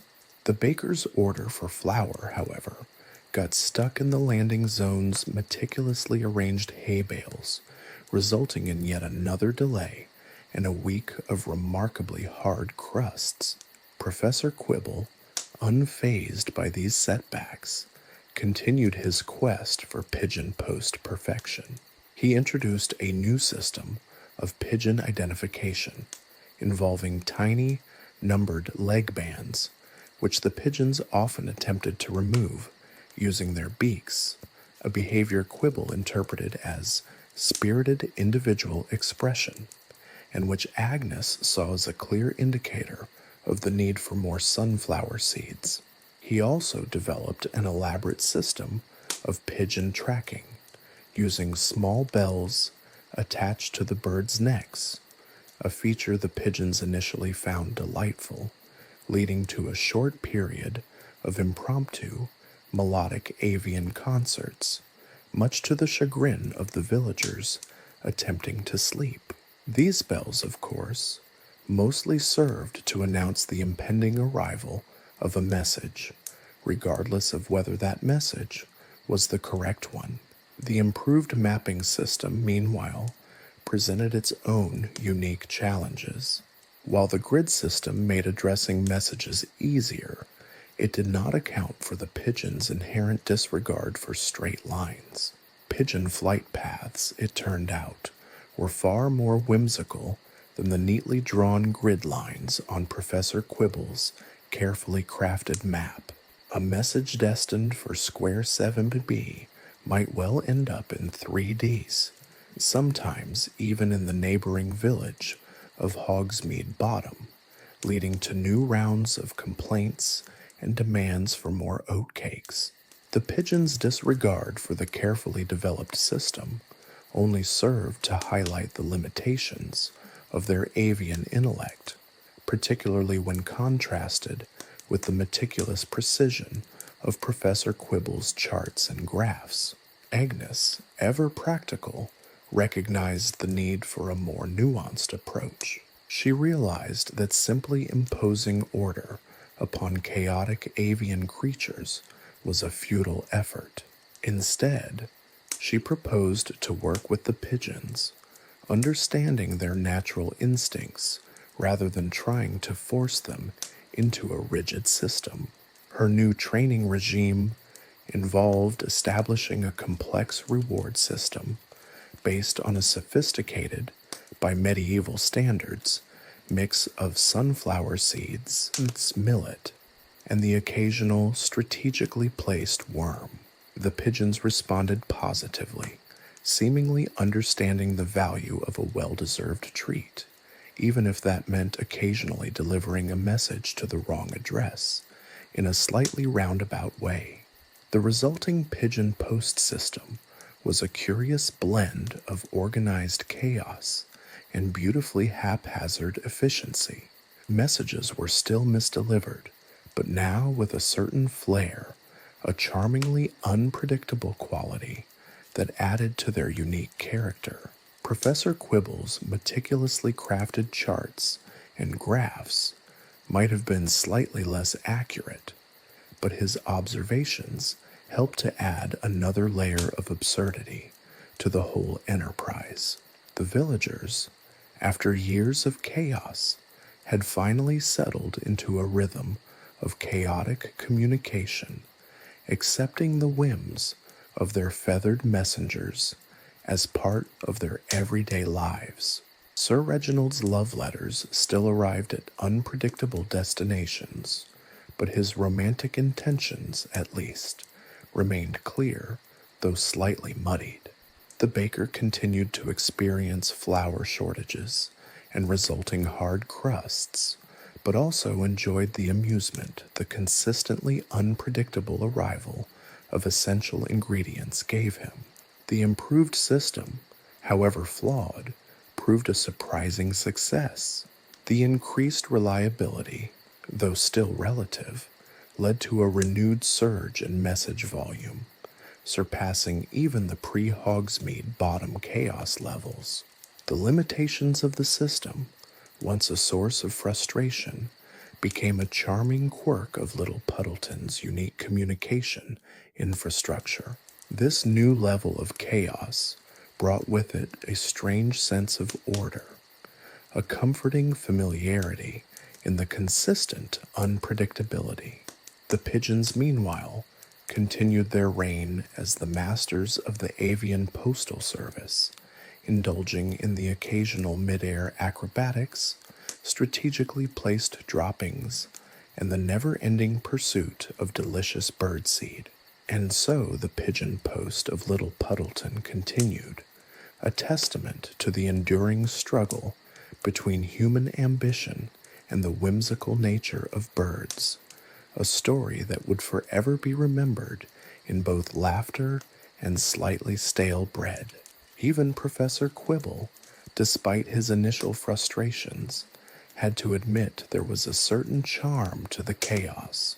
He even started to wear a small, yet remarkably resilient, pigeon feather in his hat, a testament, perhaps, to his evolving appreciation for the unpredictable nature of his avian research subjects. The arrival of the new recruits, a flock of surprisingly intelligent and exceptionally cheeky pigeons, threw Little Puddleton's pigeon post into a fresh vortex of organized chaos. Professor Quibble, armed with his newly minted training manual, a hefty tome bound in surprisingly supple badger hide, surveyed his feathered charges with a mixture of hope and trepidation. Agnes, meanwhile, had constructed a veritable avian obstacle course, a masterpiece of strategically placed sunflower seeds, millet, and exceptionally juicy worms. The training commenced with what Professor Quibble termed basic avian orientation.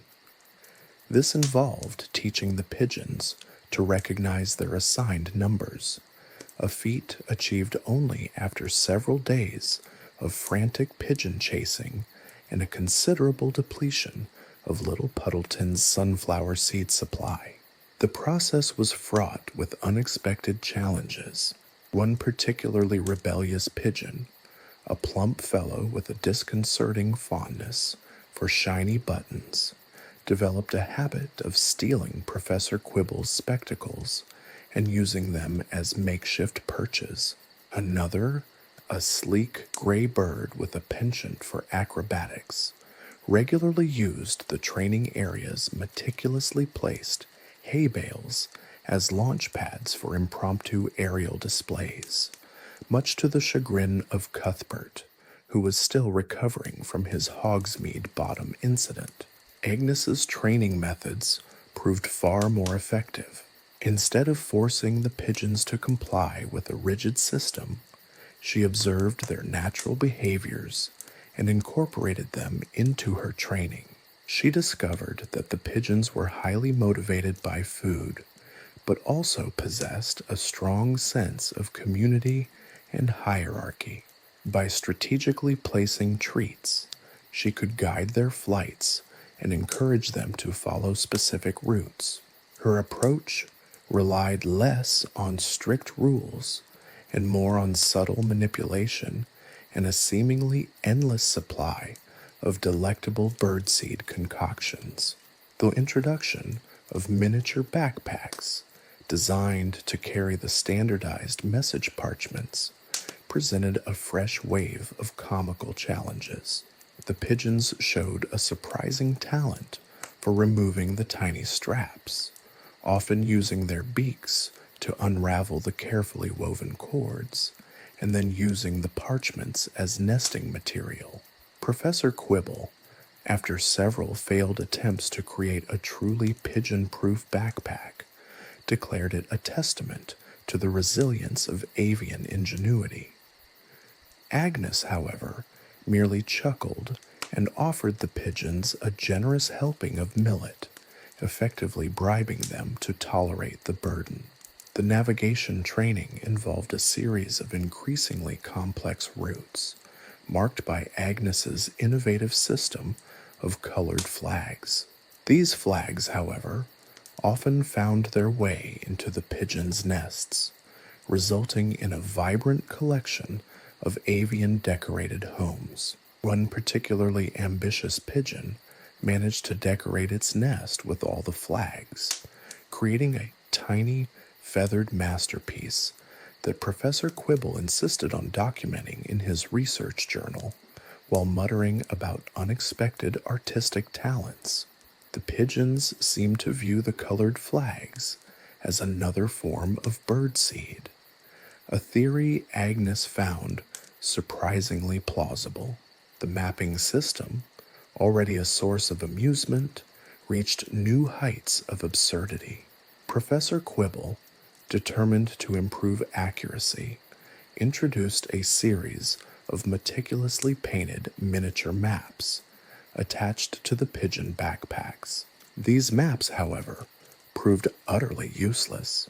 The pigeons, it turned out, preferred to navigate using a combination of instinct, the position of the sun, and the prevailing wind direction, completely ignoring the carefully crafted miniature landscapes. The climax of the training exercises involved a simulated delivery run. Professor Quibble, armed with a stopwatch and an expressions of grim determination, meticulously recorded the pigeons' flight paths. Agnes, meanwhile, observed with a wry smile, occasionally tossing a strategically placed sunflower seed to correct a pigeon's trajectory.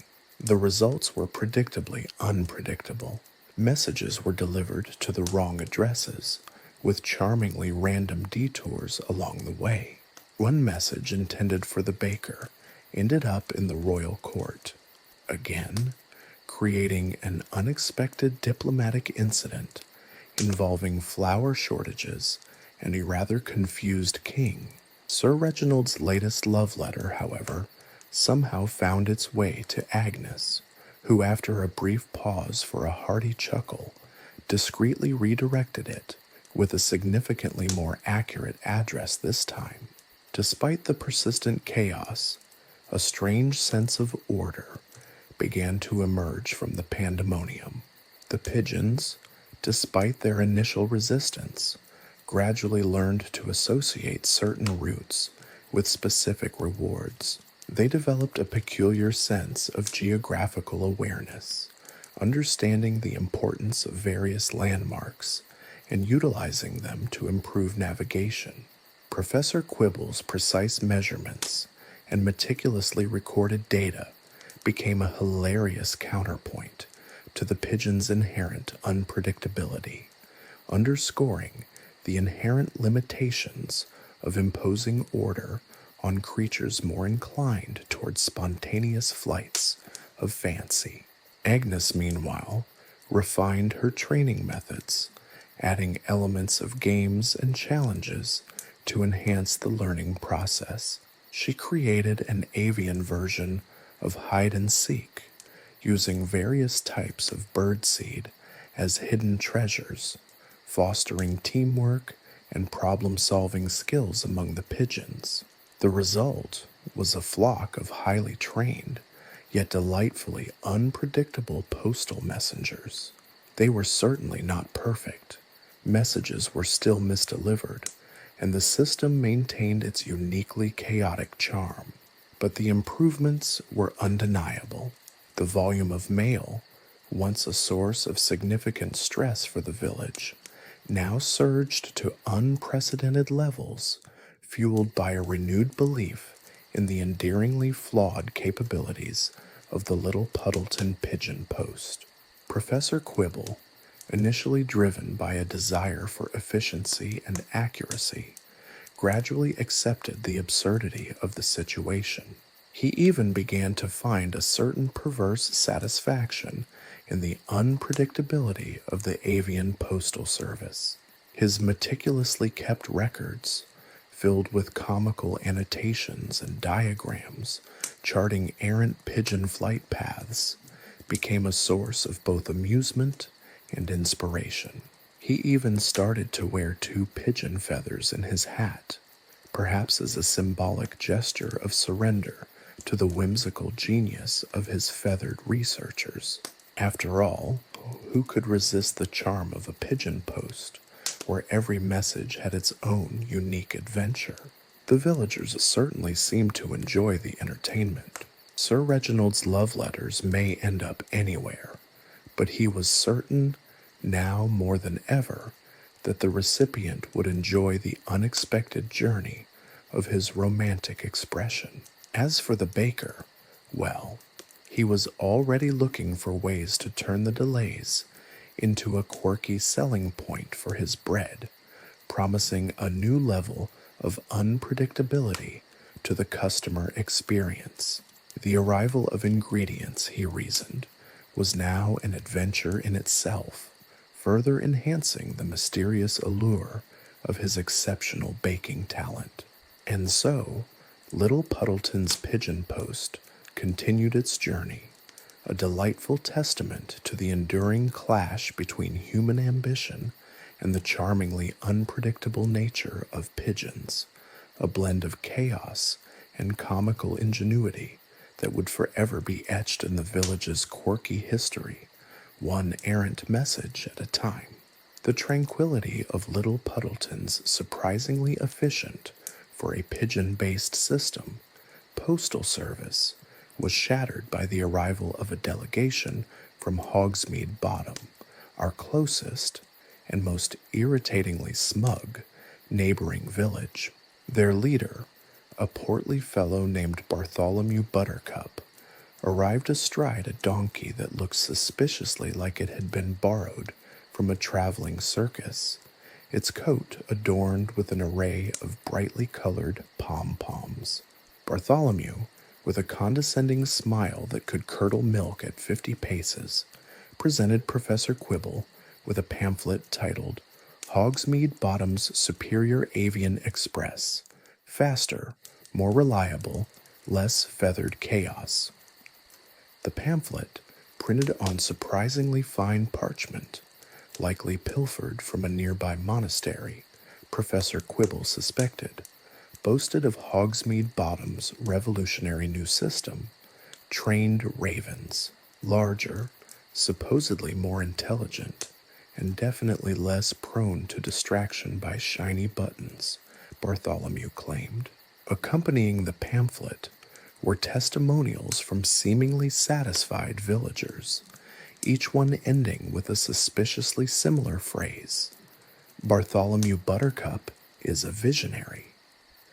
This blatant self-promotion, Professor Quibble noted in his journal, was a surprisingly modern marketing technique. The competition, however, wasn't just limited to superior avian intellect. Hogsmeade Bottom had also invested in advanced technology, for a medieval village at least. They had constructed a series of elaborate towers, strategically placed across the landscape, each equipped with a complex system of pulleys and whistles designed to guide the ravens along predetermined flight paths. The system, as demonstrated by Bartholomew with a flourish worthy of a traveling magician, involved a series of coded whistles, each one corresponding to a specific location. The ravens supposedly were trained to recognize these whistles and follow them with remarkable accuracy. It was, in a word, ludicrous, but undeniably impressive in its sheer absurdity. Little Puddleton, of course, couldn't be outdone.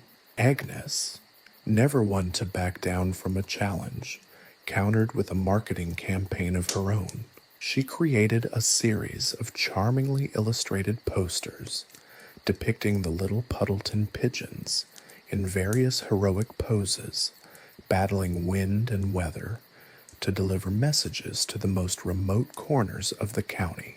The posters emphasized the unique charm of the pigeon post, suggesting that a delayed message was merely an adventure for the correspondents, adding to its romantic allure.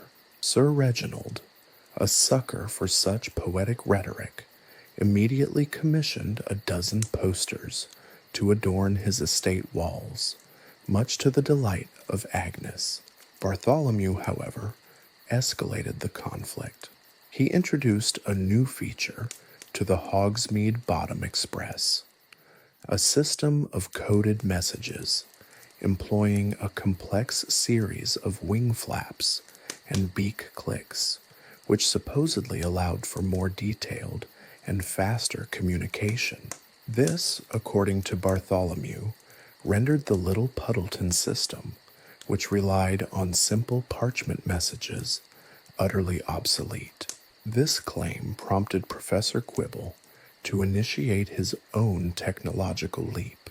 He unveiled a marvel of medieval engineering, a pigeon-sized catapult designed to launch messages with greater speed and accuracy, in theory at least. The catapult, however, had one significant drawback. It frequently launched pigeons in unintended directions, leading to several embarrassing incidents involving bewildered birds landing in the royal gardens and a rather confused queen. The device, it turned out, was even less reliable than the unpredictable pigeons themselves. Agnes, ever the pragmatist, decided to focus on customer service. She implemented a personalized message delivery system where each pigeon was assigned a specific customer, fostering a sense of loyalty and familiarity. This led to a delightful situation where pigeons would often wait outside their assigned recipients' doors, cooing impatiently until their messages were retrieved. This unusual level of personalized service, Agnes shrewdly marketed, was a feature unmatched by Hogsmeade Bottom's impersonal Raven Express. The competition spiraled into a full-blown marketing war, with both villages using every trick in the medieval book. Little Puddleton held a Pigeon Post Appreciation Day, complete with a pigeon-themed pie-eating contest and a rather peculiar pigeon racing event, where pigeons were encouraged to fly erratically across the village square. Hogsmeade Bottom retaliated with a Raven's Night, a lavish celebration that involved a raven-shaped cake made from an alarming amount of black currants and a public demonstration of the raven's impressive and slightly terrifying ability to carry surprisingly large objects in their beaks. The rivalry, despite its chaotic nature, had an unexpected benefit. The constant pressure to improve their respective postal services led to remarkable innovations in both villages. Professor Quibble, spurred on by Bartholomew's smugness, devised a new system of pigeon-mounted miniature flags, each signifying a specific message urgency. Agnes, inspired by Hogsmeade Bottom's coded messages, developed a system where pigeons could carry small, coded tokens, significantly increasing the amount of information they could convey. The climax of the competition arrived during the annual county fair. Both villages displayed their postal services, attracting curious onlookers from across the land. The competition was fierce. Bartholomew, with his pompous demeanor and seemingly accurate ravens, impressed many. Agnes, however, captivated the audience with her charming pigeons and her unconventional, yet undeniably effective, methods. The outcome was not a clear winner, but rather a testament to the unique charm of both villages' absurd postal systems.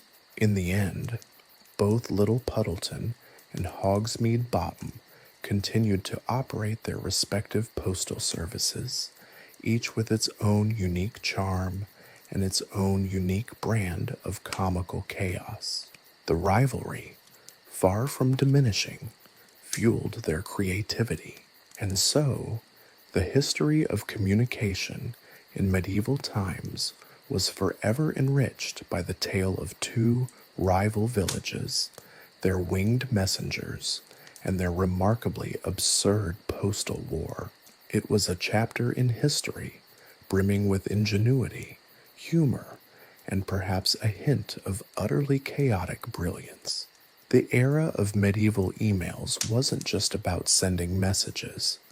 It was a testament to the human spirit's ability to find humor and innovation, even in the face of the most unpredictable feathered friends. The annual county fair had barely concluded, the echoes of cheering crowds and the aroma of roasted meats still lingering in the air, when Little Puddleton was rocked by an unprecedented event, a pigeon strike. Not the kind involving droppings on unsuspecting passers-by, but a full-blown, organized labor dispute. It began subtly. A few pigeons, usually the most reliable delivery birds, started arriving late, their messages crumpled and slightly chewed.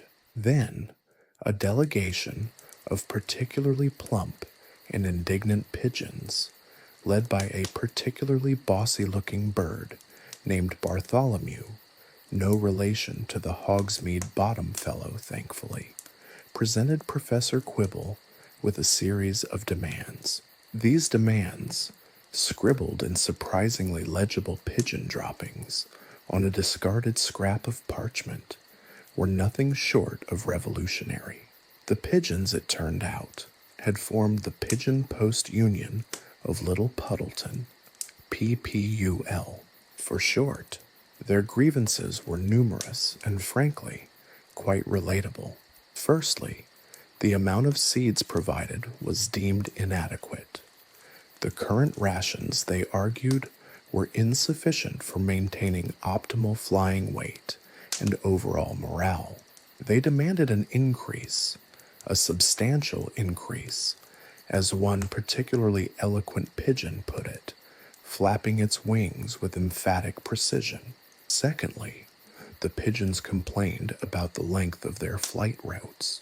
Delivering messages across the entire county was, in their opinion, akin to a grueling marathon. They proposed a new system of regional delivery routes, limiting their daily flights to a more manageable distance. Their argument was simple. Happier, less exhausted pigeons meant more efficient message delivery. Professor Quibble, ever the pragmatist, secretly agreed. He'd seen firsthand how overworked pigeons tended to misdeliver messages to the wrong addresses, resulting in various comical mishaps and a significant increase in his workload. But the demands didn't stop there. The pigeons had their eyes set on the future, or rather, their retirement. They proposed a groundbreaking, for pigeons at least, retirement plan. Upon reaching a certain age, or completing a specified number of deliveries, a pigeon would be granted a luxurious retirement in the village's finest dovecote, with unlimited access to seeds, a comfy nest, and perhaps even a small feathered pension. This radical idea sent shockwaves through the village. Agnes, ever resourceful, initially responded with the equivalent of a medieval corporate HR meeting, replete with seeds and water refreshments, and a stern attempt to mediate the ongoing labor dispute. The meetings, it soon became clear, were largely dominated by the pigeons' eloquent cooing and flapping of wings. The villagers, initially baffled, soon realized that negotiating with a highly organized pigeon union wasn't entirely unlike negotiating with their human counterparts. The pigeons had mastered the art of collective bargaining, utilizing their collective cooing to express discontent and their wing flapping as an impressive demonstration of their determination. Sir Reginald, ever the romantic, was surprisingly sympathetic to the pigeon's plight. He envisioned a scenario where his love letters were delivered by well-rested, contented pigeons. The thought of a tired, stressed pigeon dropping his message into the wrong mailbox didn't sit well with him. Negotiations were long and arduous. Bartholomew the pigeon, in a stroke of genius, insisted on a mediator, someone impartial, and preferably someone who could understand pigeon language. This task fell to Professor Quibble, who, with a mixture of amusement and exasperation, found himself translating pigeon demands into human understandable terms. The whole process, in the opinion of the villagers, was surprisingly modern. He'd only witnessed similar displays of labor union negotiations in the few books he'd managed to sneak out from the monastery library. The final agreement was a masterpiece of avian diplomacy. The pigeons received an increased seed ration, organic naturally, a more efficient root system, and most remarkably, a comprehensive retirement plan. The pigeons in return agreed to a strict code of conduct, promising prompt and accurate deliveries. A special retirement dovecote was built on the outskirts of the village, equipped with a bird bath, heated, of course, and a generous supply of the finest seeds. The whole village pitched in, with Agnes leading the effort. The success of the Pigeon Post Union of Little Puddleton was not only a triumph for avian rights, but also a testament to the power of collective bargaining, even amongst feathered creatures. It also led to a significant improvement in the efficiency and reliability of Little Puddleton's postal system. The well-fed, well-rested pigeons were unsurprisingly much better at their jobs. News of the agreement spread far and wide, inspiring similar movements in other villages. The tale of the Pigeon Post Union became a legend, a quirky footnote in medieval history. It showed that even in a time of limited technology, there was room for social progress, labor rights, and a healthy dose of avian-inspired humor. The pigeons, once seen as simple messengers, became symbols of a new era, an era where even the smallest of creatures could demand and achieve better working conditions. And surprisingly, it was a far more efficient system than the haphazard efforts of before. This medieval labor dispute provided unexpected laughs and sparked more than just social discourse. It ultimately revolutionized the world of communication. From this point on, the future of mail delivery was secure, not just through technology, but through empathy and understanding. The birds were happy, the village was happy, and the emails were finally delivered on time. Mostly, news of little Puddleton's surprisingly efficient and surprisingly unionized pigeon post reached the ears of King Theodore III, a monarch known more for his fondness of pastries than his administrative prowess. Intrigued by the tales of feathered negotiators and meticulously crafted pigeon droppings, which according to the reports were surprisingly legible, he dispatched a royal envoy to investigate. Sir Reginald, still basking in the glow of his successful and timely love letter delivery, was chosen naturally because of his obvious expertise in all things avian related. He was, however, accompanied by a rather pompous and skeptical Lord Barnaby, whose primary contribution to the expedition was his impressive collection of complaints about the state of the royal privy. Sir Reginald, armed with a new quill, a freshly inked parchment, and a generous supply of pigeon-sized seed cakes, a peace offering in case of further labor disputes, arrived in Little Puddleton amidst much fanfare. The villagers, ever eager to please, had decorated the village square with banners proclaiming Little Puddleton, where the pigeons deliver, and Pigeon Post, we deliver, on time, mostly. The pigeons themselves, well fed and surprisingly well groomed, were perched on meticulously arranged branches, looking decidedly smug. Lord Barnaby, however, remained unimpressed. He sniffed the air disdainfully, wrinkling his nose at the aroma of freshly baked bread and the ubiquitous pigeon droppings. This is hardly the image of a sophisticated postal service, he declared, adjusting his ridiculously ornate hat. Where are the sturdy horses, the swift couriers? This is a mockery. Agnes, ever the resourceful organizer, stepped forward with a charming smile.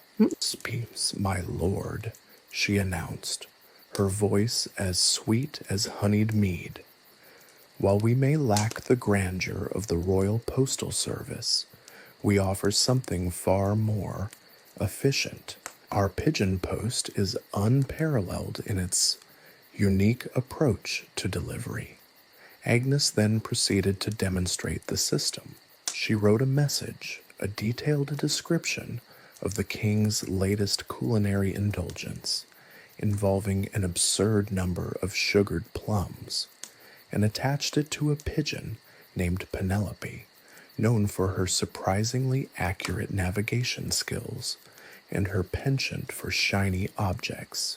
Penelope, with a flick of her wings, took off, leaving a trail of feathers and Lord Barnaby's increasingly exasperated sighs.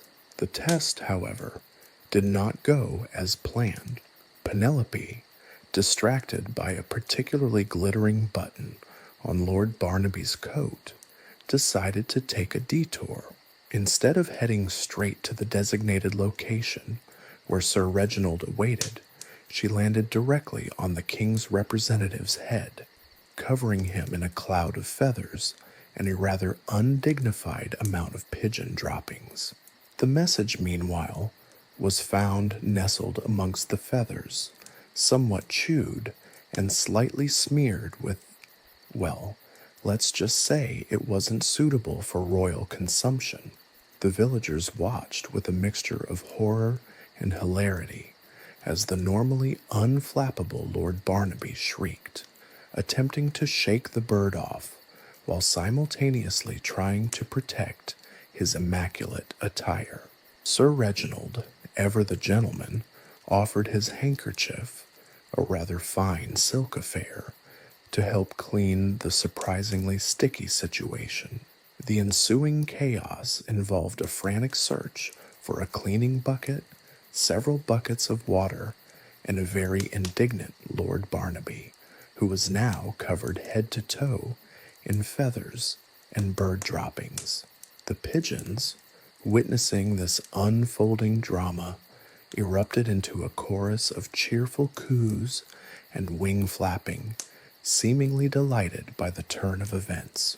Despite the disastrous demonstration, Sir Reginald, with his usual diplomatic grace, managed to salvage the situation.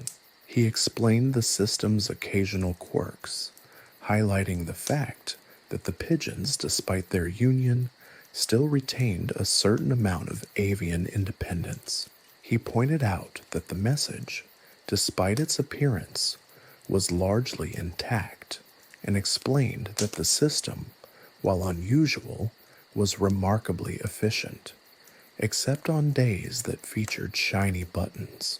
Lord Barnaby, though still covered in feathers, had to admit that the system had a certain rustic charm.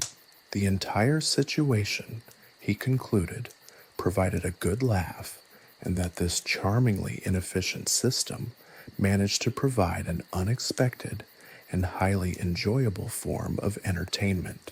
Upon returning to the court, Sir Reginald's report was a mixture of amused observation and reluctant admiration.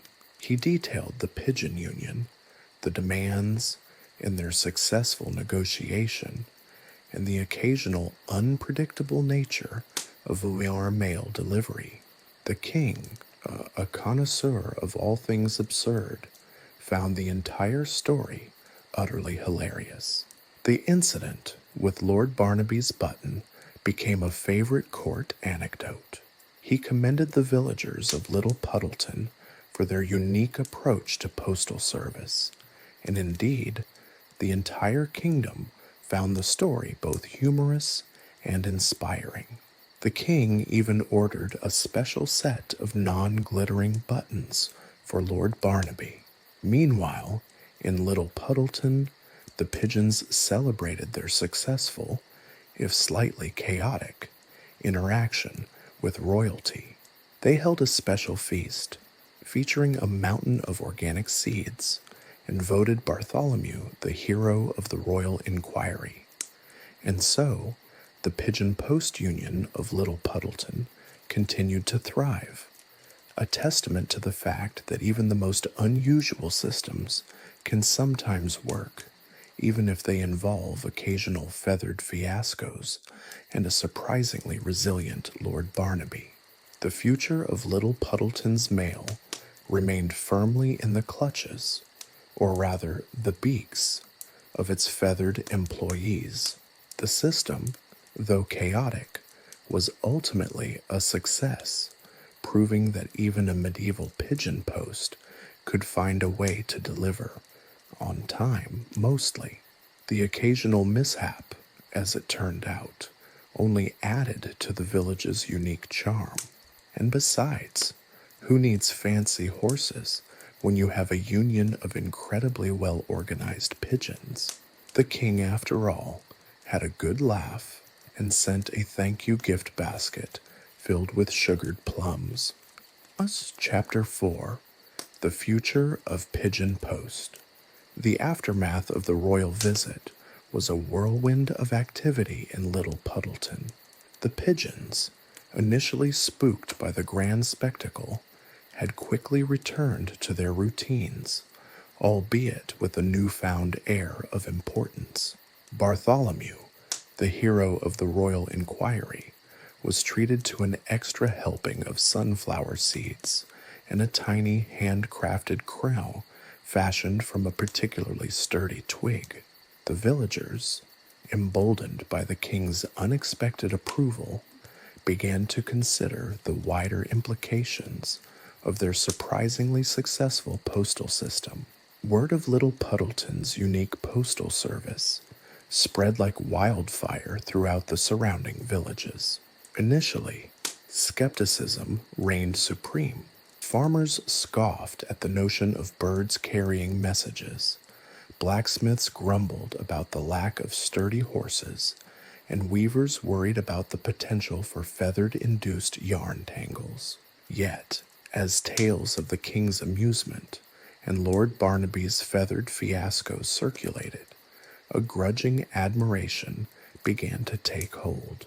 The initial inquiries were hesitant. A neighboring village, known for its exceptionally grumpy miller, sent a test message concerning a shipment of questionable barley. The pigeon, a notoriously lazy fellow named Oswald, took a 3-day detour to investigate a particularly interesting puddle. The message, when it finally arrived, was damp, slightly muddied, and bore the imprint of a particularly large snail. The miller, however, despite his initial grumbling, found the whole affair rather amusing and subsequently requested the services of the little Puddleton pigeon post for all future correspondence. Soon, requests poured in from neighboring villages, each with their own unique communication needs. The village of Upper Bumblebrook, renowned for its gossips, used the pigeon post to spread the latest news with astonishing speed. The bakers of Lower Crumbleton employed the pigeons to coordinate their daily bread deliveries, resulting in a significant reduction in stale loaves. Even the notoriously reclusive hermits of Whispering Woods began to utilize the service, sending cryptic messages about mushroom harvests and the best spots for foraging. The Pigeon Post Union of Little Puddleton found itself unexpectedly overwhelmed. Agnes, with her remarkable organizational skills, implemented a new system of pigeon routes and scheduling. She even devised a complex color-coded system of pigeon-sized backpacks, each color representing a specific village destination. This new level of organization, however, didn't completely eliminate the chaos. Pigeons, as it turned out, were notorious for their selective hearing and possessed an uncanny ability to find distractions. One particularly memorable incident involved a shipment of royal jewels destined for a visiting princess. The pigeon entrusted with the task, a particularly flamboyant bird named Fabienne, took a detour to admire her reflection in a polished helmet left unattended by a passing knight. The jewels, miraculously unharmed, arrived 2 days late, accompanied by a single, perfectly iridescent feather. The princess, amused by the incident, insisted on meeting Fabienne and even offered her a tiny tiara fashioned from a discarded earring. The unexpected success of the pigeon post had a profound effect on Little Puddleton. The village, once known for its quiet obscurity, became a center of attention, a place where feathered messengers flitted amongst cobblestone streets. This unexpected fame brought about significant economic benefits. The demand for pigeon seed cakes skyrocketed. Agnes, shrewd businesswoman that she was, established a thriving seed cake bakery that supplied not only Little Puddleton, but the entire surrounding region. The innkeepers saw a surge in visitors eager to witness the miracle of the avian postal service, leading to a boost in their businesses. The community spirit in Little Puddleton soared. The villagers, once separated by small differences, came together to solve the daily logistical challenges posed by the unpredictable nature of pigeon delivery. The pigeon post, despite its limitations, served as a unifying force, creating a sense of shared experience and collective pride. Villagers learned to decipher pigeon-delivered messages that often arrived crumpled muddied or half-eaten.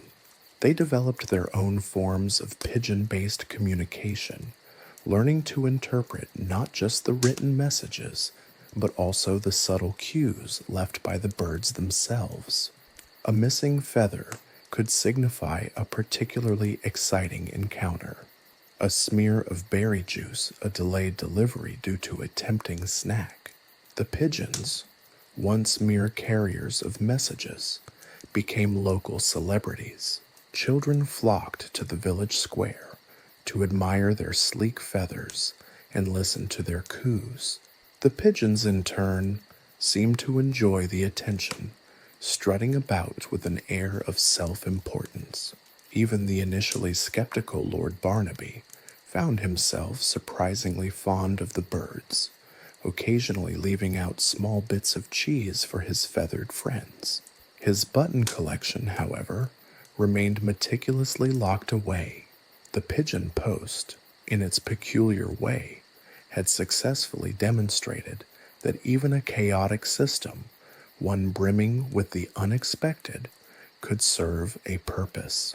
The villagers of Little Puddleton had not only developed an efficient, mostly mail service, but had also forged a stronger community bond, bound by shared laughter and the occasional feathered mishap. The debate about its effectiveness raged on. Some argued that the system was marvelously efficient, while others claimed it was only slightly more reliable than a game of chance. But one thing was certain. Little Puddleton's pigeon post was a testament to the enduring power of ingenuity, adaptability, and the occasionally absurd charm of feathered messengers. The legacy of the pigeon post extended far beyond the delivery of messages. It was a legacy of community, resilience, and a healthy dose of laughter.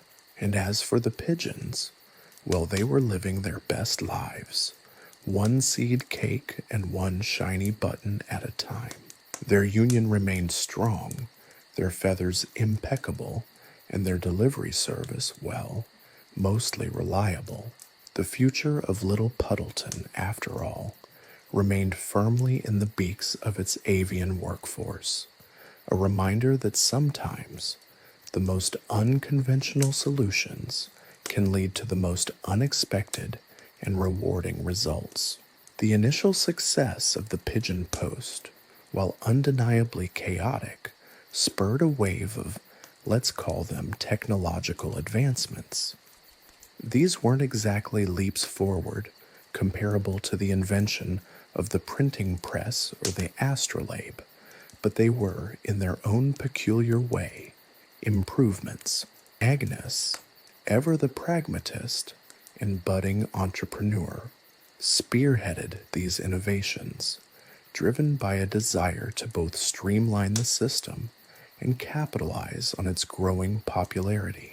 First came the pigeon post office, a glorified pigeon coop, expanded and prettified with a fresh coat of paint, a surprisingly vibrant shade of duck-egg blue, and a hand-painted sign that proclaimed, somewhat grandiosely, Little Puddleton Avian Express, delivering messages faster than a squirrel up a tree.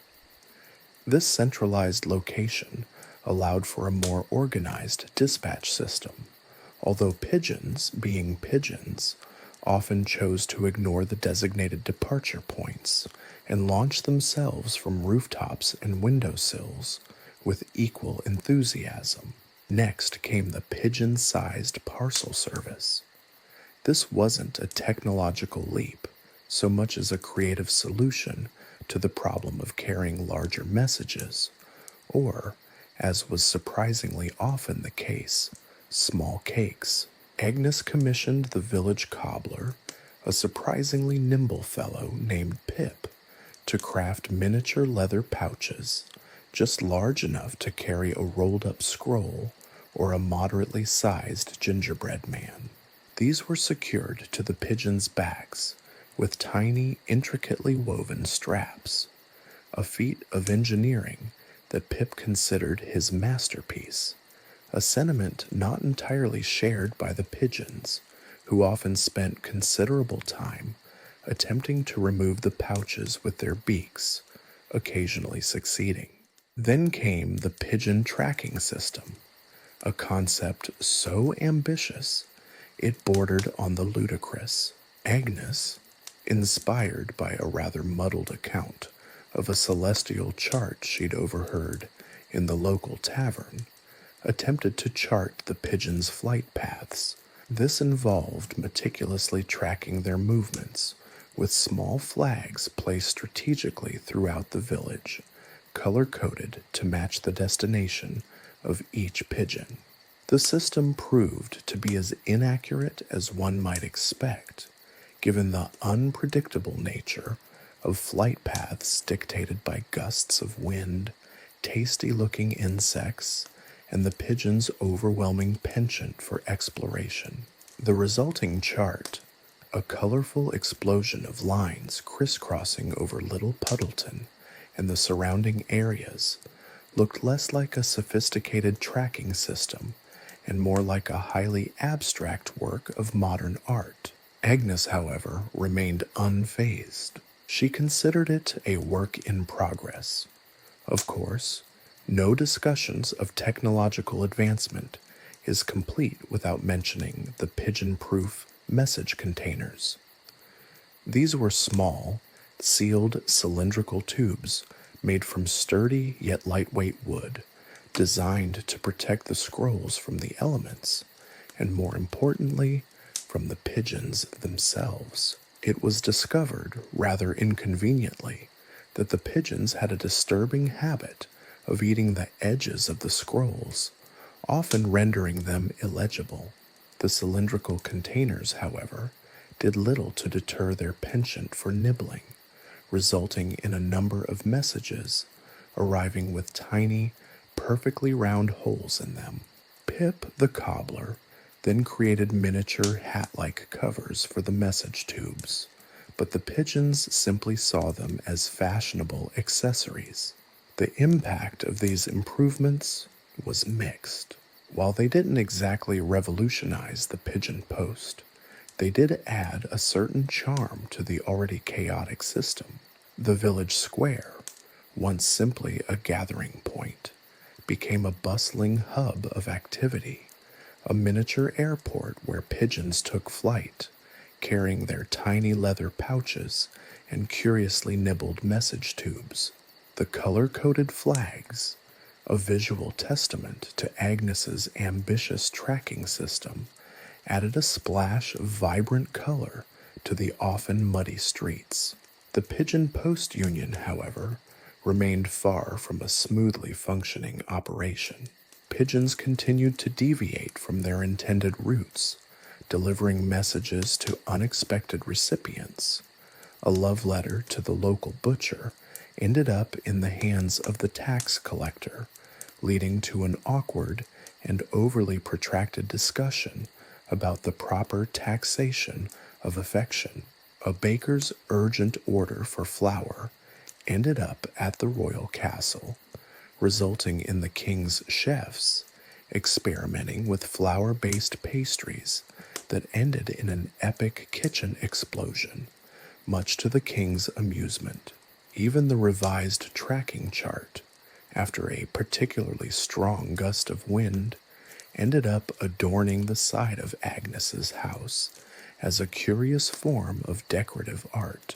Despite the ongoing chaos, the Pigeon Post remained a source of both entertainment and connection for the villagers. They had become accustomed to the quirks of the system, developing a nuanced understanding of pigeon communication, learning to decipher messages that arrived crumpled, mud-splattered, or partially consumed. A single feather missing from the message carrier might mean a delay in delivery due to an encounter with a particularly alluring cat. A smear of berry juice indicated a detour to a succulent snack, and a message that arrived completely unreadable. Well, that was just a Tuesday. The pigeons themselves continued to be the heart and soul of Little Puddleton. They were no longer simply messengers. They were local celebrities, adored by children and tolerated by the adults, who were by this point entirely accustomed to the occasional feathered visitor perching on their heads while pecking at a misplaced crumb. They were, after all, the lifeblood of the town's economy, the stars of a strangely endearing and wildly unpredictable postal service. The future, it seemed, was not just in the hands of the villagers, but firmly in the beaks of their feathery workforce. Their reign continued, slightly chaotic, often hilarious, and always undeniably charming. The evolution of Little Puddleton's pigeon post was a slow, often comical climb, but one that had, in its own absurd way, united the village and created a legacy as unique as it was unexpected. And so, the pigeons cooed, the messages arrived eventually, and Little Puddleton continued its peculiar dance between the medieval and the, somewhat less medieval, but still undeniably amusing future. The success of Agnes's pigeon post, despite its inherent chaos, sparked a new wave of innovation, this time fueled not by cobblers and brightly colored flags, but by a surprising new breed of Little Puddleton resident, the tech-savvy villager. While the majority of the populace remained content with the charmingly unreliable nature of pigeon-based communication, a small, dedicated group, largely composed of younger individuals with an uncanny aptitude for problem-solving and a healthy dose of impatience, began to envision a future where the pigeon post was less random. Their solution? Pigeon post apps. Yes, you read that right. Mobile applications designed to streamline, or at least marginally improve, the notoriously erratic delivery system. These weren't the sleek, intuitive apps we know today, of course. Instead, they resembled crudely drawn icons etched onto thin pieces of wood, the screens being small, smoothly polished stones. The technology was undeniably primitive, but the ambition was, if nothing else, admirable. The first iteration, dubbed Coup App, was a marvel of medieval ingenuity, at least in the eyes of its creators. It featured a series of meticulously carved symbols representing different villages, each corresponding to a specific pigeon coop. To send a message, one would select the destination symbol, then etch a short message onto a tiny wax tablet, a surprisingly efficient storage method given the limitations of the technology. The tablet was then attached to a pigeon, along with a tiny wooden tag containing the app's equivalent of a tracking number. A sequence of notches carved into the wood, each notch representing a different stage in the delivery process. Sound complicated? It was. Even the creators struggled to understand their own invention at times.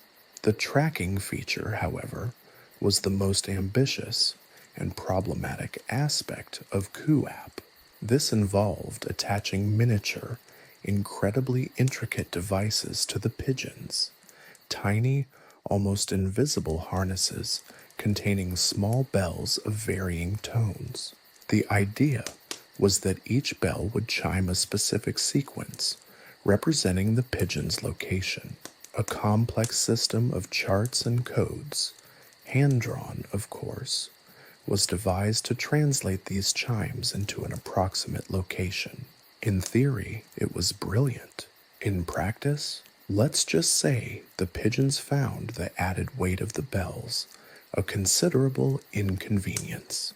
They expressed their displeasure through a cacophony of indignant coos, frantic flapping, and a remarkable increase in the number of messages arriving slightly chewed, covered in mud, or with feathers mysteriously missing.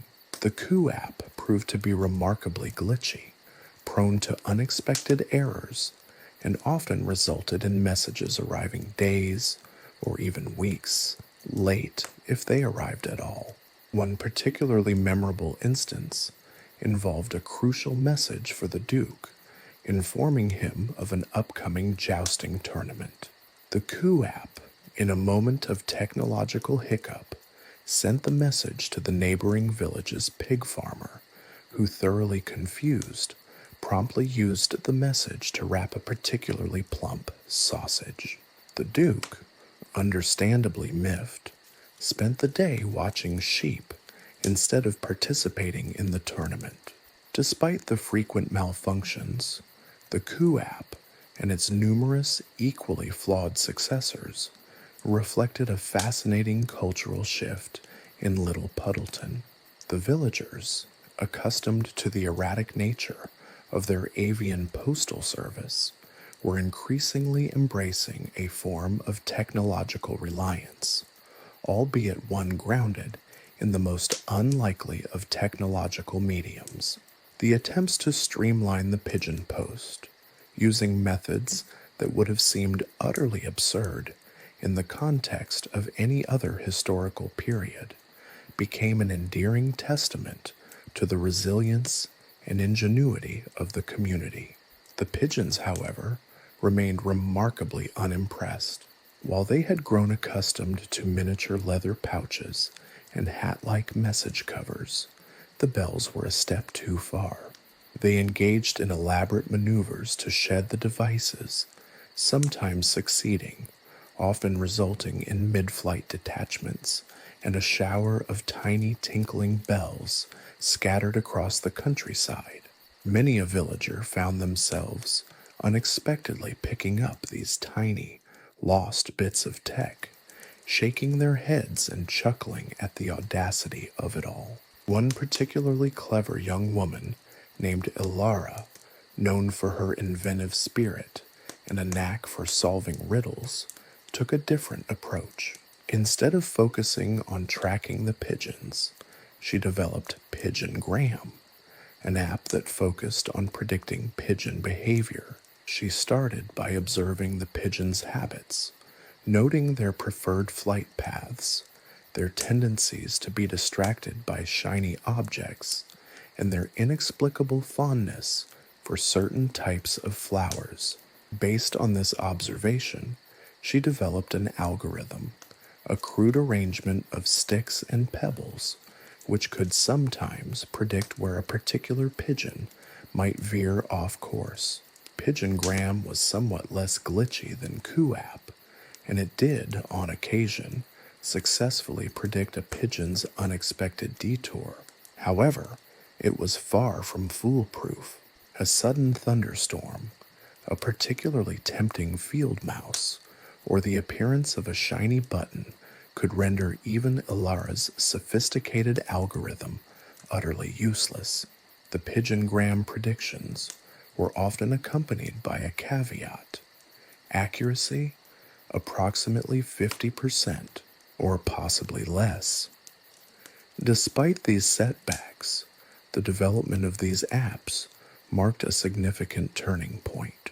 The villagers, initially amused by the inherent absurdity of applying modern-day technological principles to a medieval pigeon-based postal system, slowly began to incorporate these apps into their daily routines.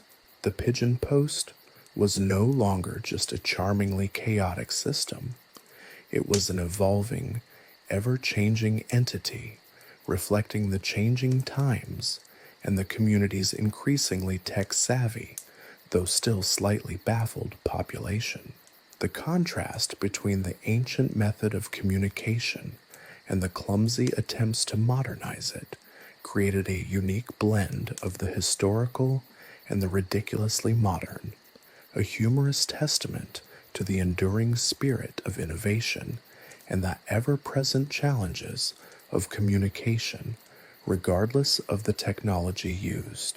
The rise of pigeon post apps, therefore, wasn't about achieving perfect efficiency. It was about embracing the inherent absurdity of the situation, adapting to the unpredictable nature of pigeons, and finding humor in the gap between intention and reality. It was a testament to human ingenuity, a quirky blend of medieval simplicity and modern technological aspirations, resulting in a system that was paradoxically both more organized and more hilariously chaotic than ever before. The pigeons, meanwhile, continued their reign of feathered supremacy, oblivious to the tech-savvy villagers attempting to manage their every flight path, and quite content in the knowledge that their erratic routes were now documented, albeit inaccurately, by a series of strange wooden apps and an even stranger charts. The future of Pigeon Post in Little Puddleton was as always uncertain, but undoubtedly entertaining. The pigeons cooed, the bells tinkled, and life in Little Puddleton continued its uniquely amusing dance between the ancient and the utterly hilariously modern. The culmination of Little Puddleton's Pigeon Post saga arrived not with a bang, but with a rather cumbersome, oversized scroll. It arrived appropriately enough in a state of utter disarray. The scroll, commissioned by the notoriously disorganized Duke Theodore, contained the complete history of Little Puddleton, a tome so hefty it required 3 pigeons to carry, each bird struggling under the weight of its assigned section. The ambitious undertaking had been intended as a grand gesture, a testament to the village's enduring spirit, and a suitably impressive addition to the Duke's already overflowing library. Instead, it became a monument to the unpredictable nature of avian-based communication.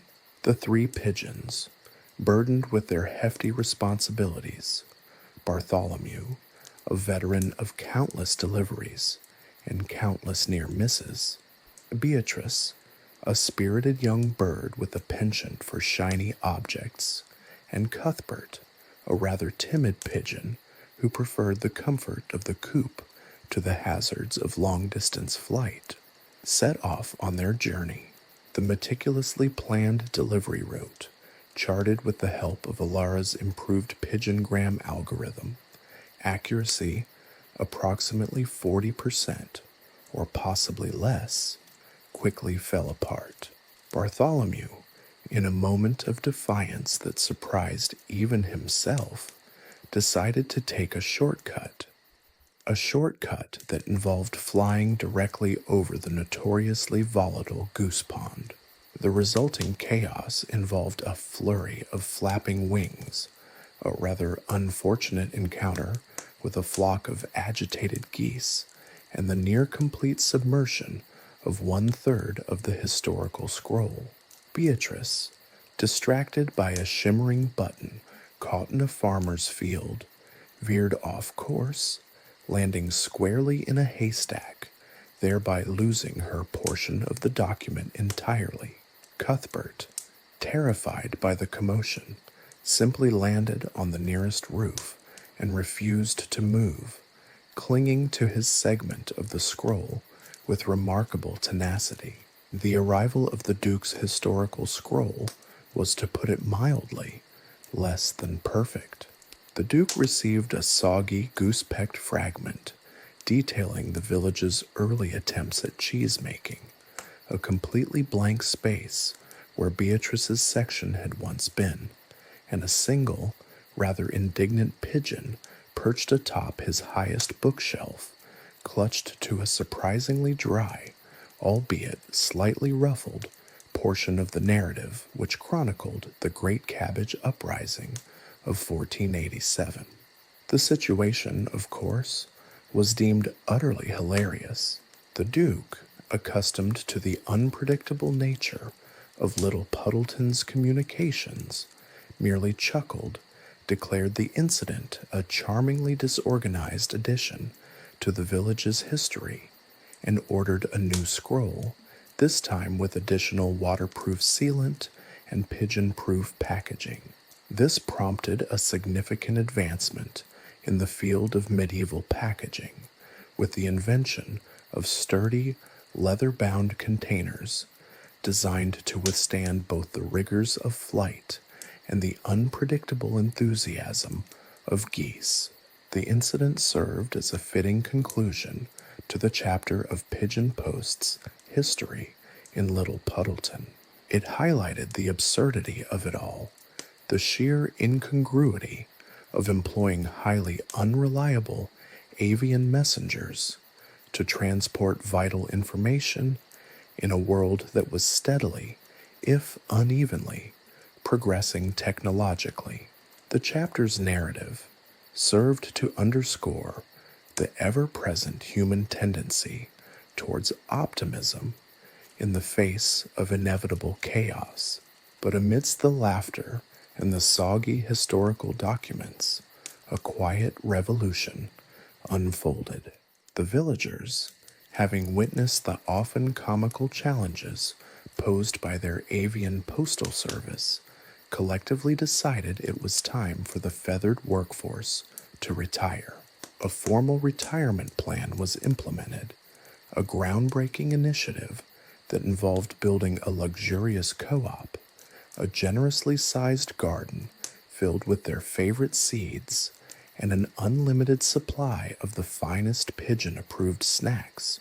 The pigeons, initially skeptical, were eventually won over by the sheer opulence of their retirement package. Their days of battling geese, evading hawks, and dodging rogue buttons were finally over. The transition from pigeon-based communication to a more, well, let's call it, less feathery system was far from smooth. The villagers tried various alternatives: a network of runners, a system of coded flags, even a brief and ultimately unsuccessful experiment with trained badgers, whose messages consistently arrived late and often half-eaten. But the spirit of innovation persisted, fueled by the lessons learned from the pigeon post era. The final scene of this chapter shows the villagers gathered, not around a pigeon coop, but around a newly erected notice board. The board, a marvel of meticulously crafted wood and surprisingly effective for the time paint, serves as a community messaging hub, a testament to the evolution of communication in Little Puddleton. It was not the sleek, futuristic system we might imagine, but it was theirs, a reflection of their resilience, their humor, and their enduring ability to adapt to the chaos. And somewhere, in the luxurious retirement co-op, the retired pigeons cooed contentedly, occasionally glancing at the new notice board with a mixture of nostalgia and undeniable relief. Their contributions to Little Puddleton's history, both hilarious and chaotic, would forever be remembered, etched not only in the Duke's perpetually damp history scroll, but also in the hearts, and maybe a few slightly ruffled feathers, of the villagers. The future of communication in Little Puddleton, while still uncertain, was undoubtedly richer and certainly funnier for the pigeon post years. The tale of their feathered postal service served as a testament to the enduring human spirit, the persistent quest for efficiency, and the unpredictable charm of a world where chaos and technology found an unlikely partnership. The pigeons, they ultimately taught everyone, were truly magnificent and surprisingly good at retirement. The end. The years tumbled by, each one adding another layer of legend to the tale of Little Puddleton's pigeon post. The initial chaotic era marked by soggy scrolls, goose-pecked missives, and the occasional bewildered pigeon landing in a soup pot, faded into a nostalgic blur. The tale, however, remained vibrantly alive, passed down through generations not as a historical account, but as a cherished, slightly ludicrous family story. Grandparents, eyes twinkling with mirth, regaled their grandchildren with tales of Bartholomew's daring shortcut over Goose Pond, Beatrice's fascination with shiny objects, and Cuthbert's steadfast refusal to budge from his perch. The stories, embellished with each retelling, transformed the everyday mishaps of the pigeon post into epic adventures of feathered heroism and avian misjudgment. The retired pigeons, now living out their golden years in opulent comfort, became the stuff of local legend. They were no longer simply birds. They were living symbols of a bygone era, their very existence a testament to the village's unique history. Children would visit their luxurious coop, marveling at their plump forms and glossy feathers, their whispers filled with awe and reverence. The pigeons, in turn, seemed to enjoy their celebrity status, occasionally bestowing a dignified nod or a perfectly timed coo upon their young admirers.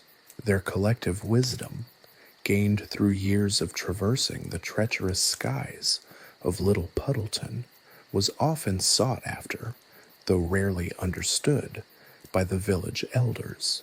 The new notice board, a testament to Little Puddleton's technological leap forward, continued to serve its purpose diligently. However, it never quite managed to capture the same quirky charm as the chaotic, unpredictable pigeon post. No longer did messages arrive with the delightful surprise of a rogue feather tucked inside, or the added intrigue of a half-eaten worm clinging precariously to a vital announcement. The efficiency of the new system, while commendable, lacked the sheer, unpredictable entertainment value of its feathered predecessor. The annual Pigeon Post Festival, a tradition born from the desire to commemorate the era's absurdity, became a highlight of Little Puddleton's social calendar. Villagers dressed in costume, reenacting famous and fictionalized mishaps from the Pigeon Post's glory days. Bartholomew's daring flight over Goose Pond was a particular favorite, often portrayed with theatrical flair and the liberal use of squeaky toy geese. Beatrice's encounters with shiny objects became opportunities for playful improv, while Cuthbert's steadfast refusal to fly was celebrated as a symbol of stoic resilience in the face of adversity.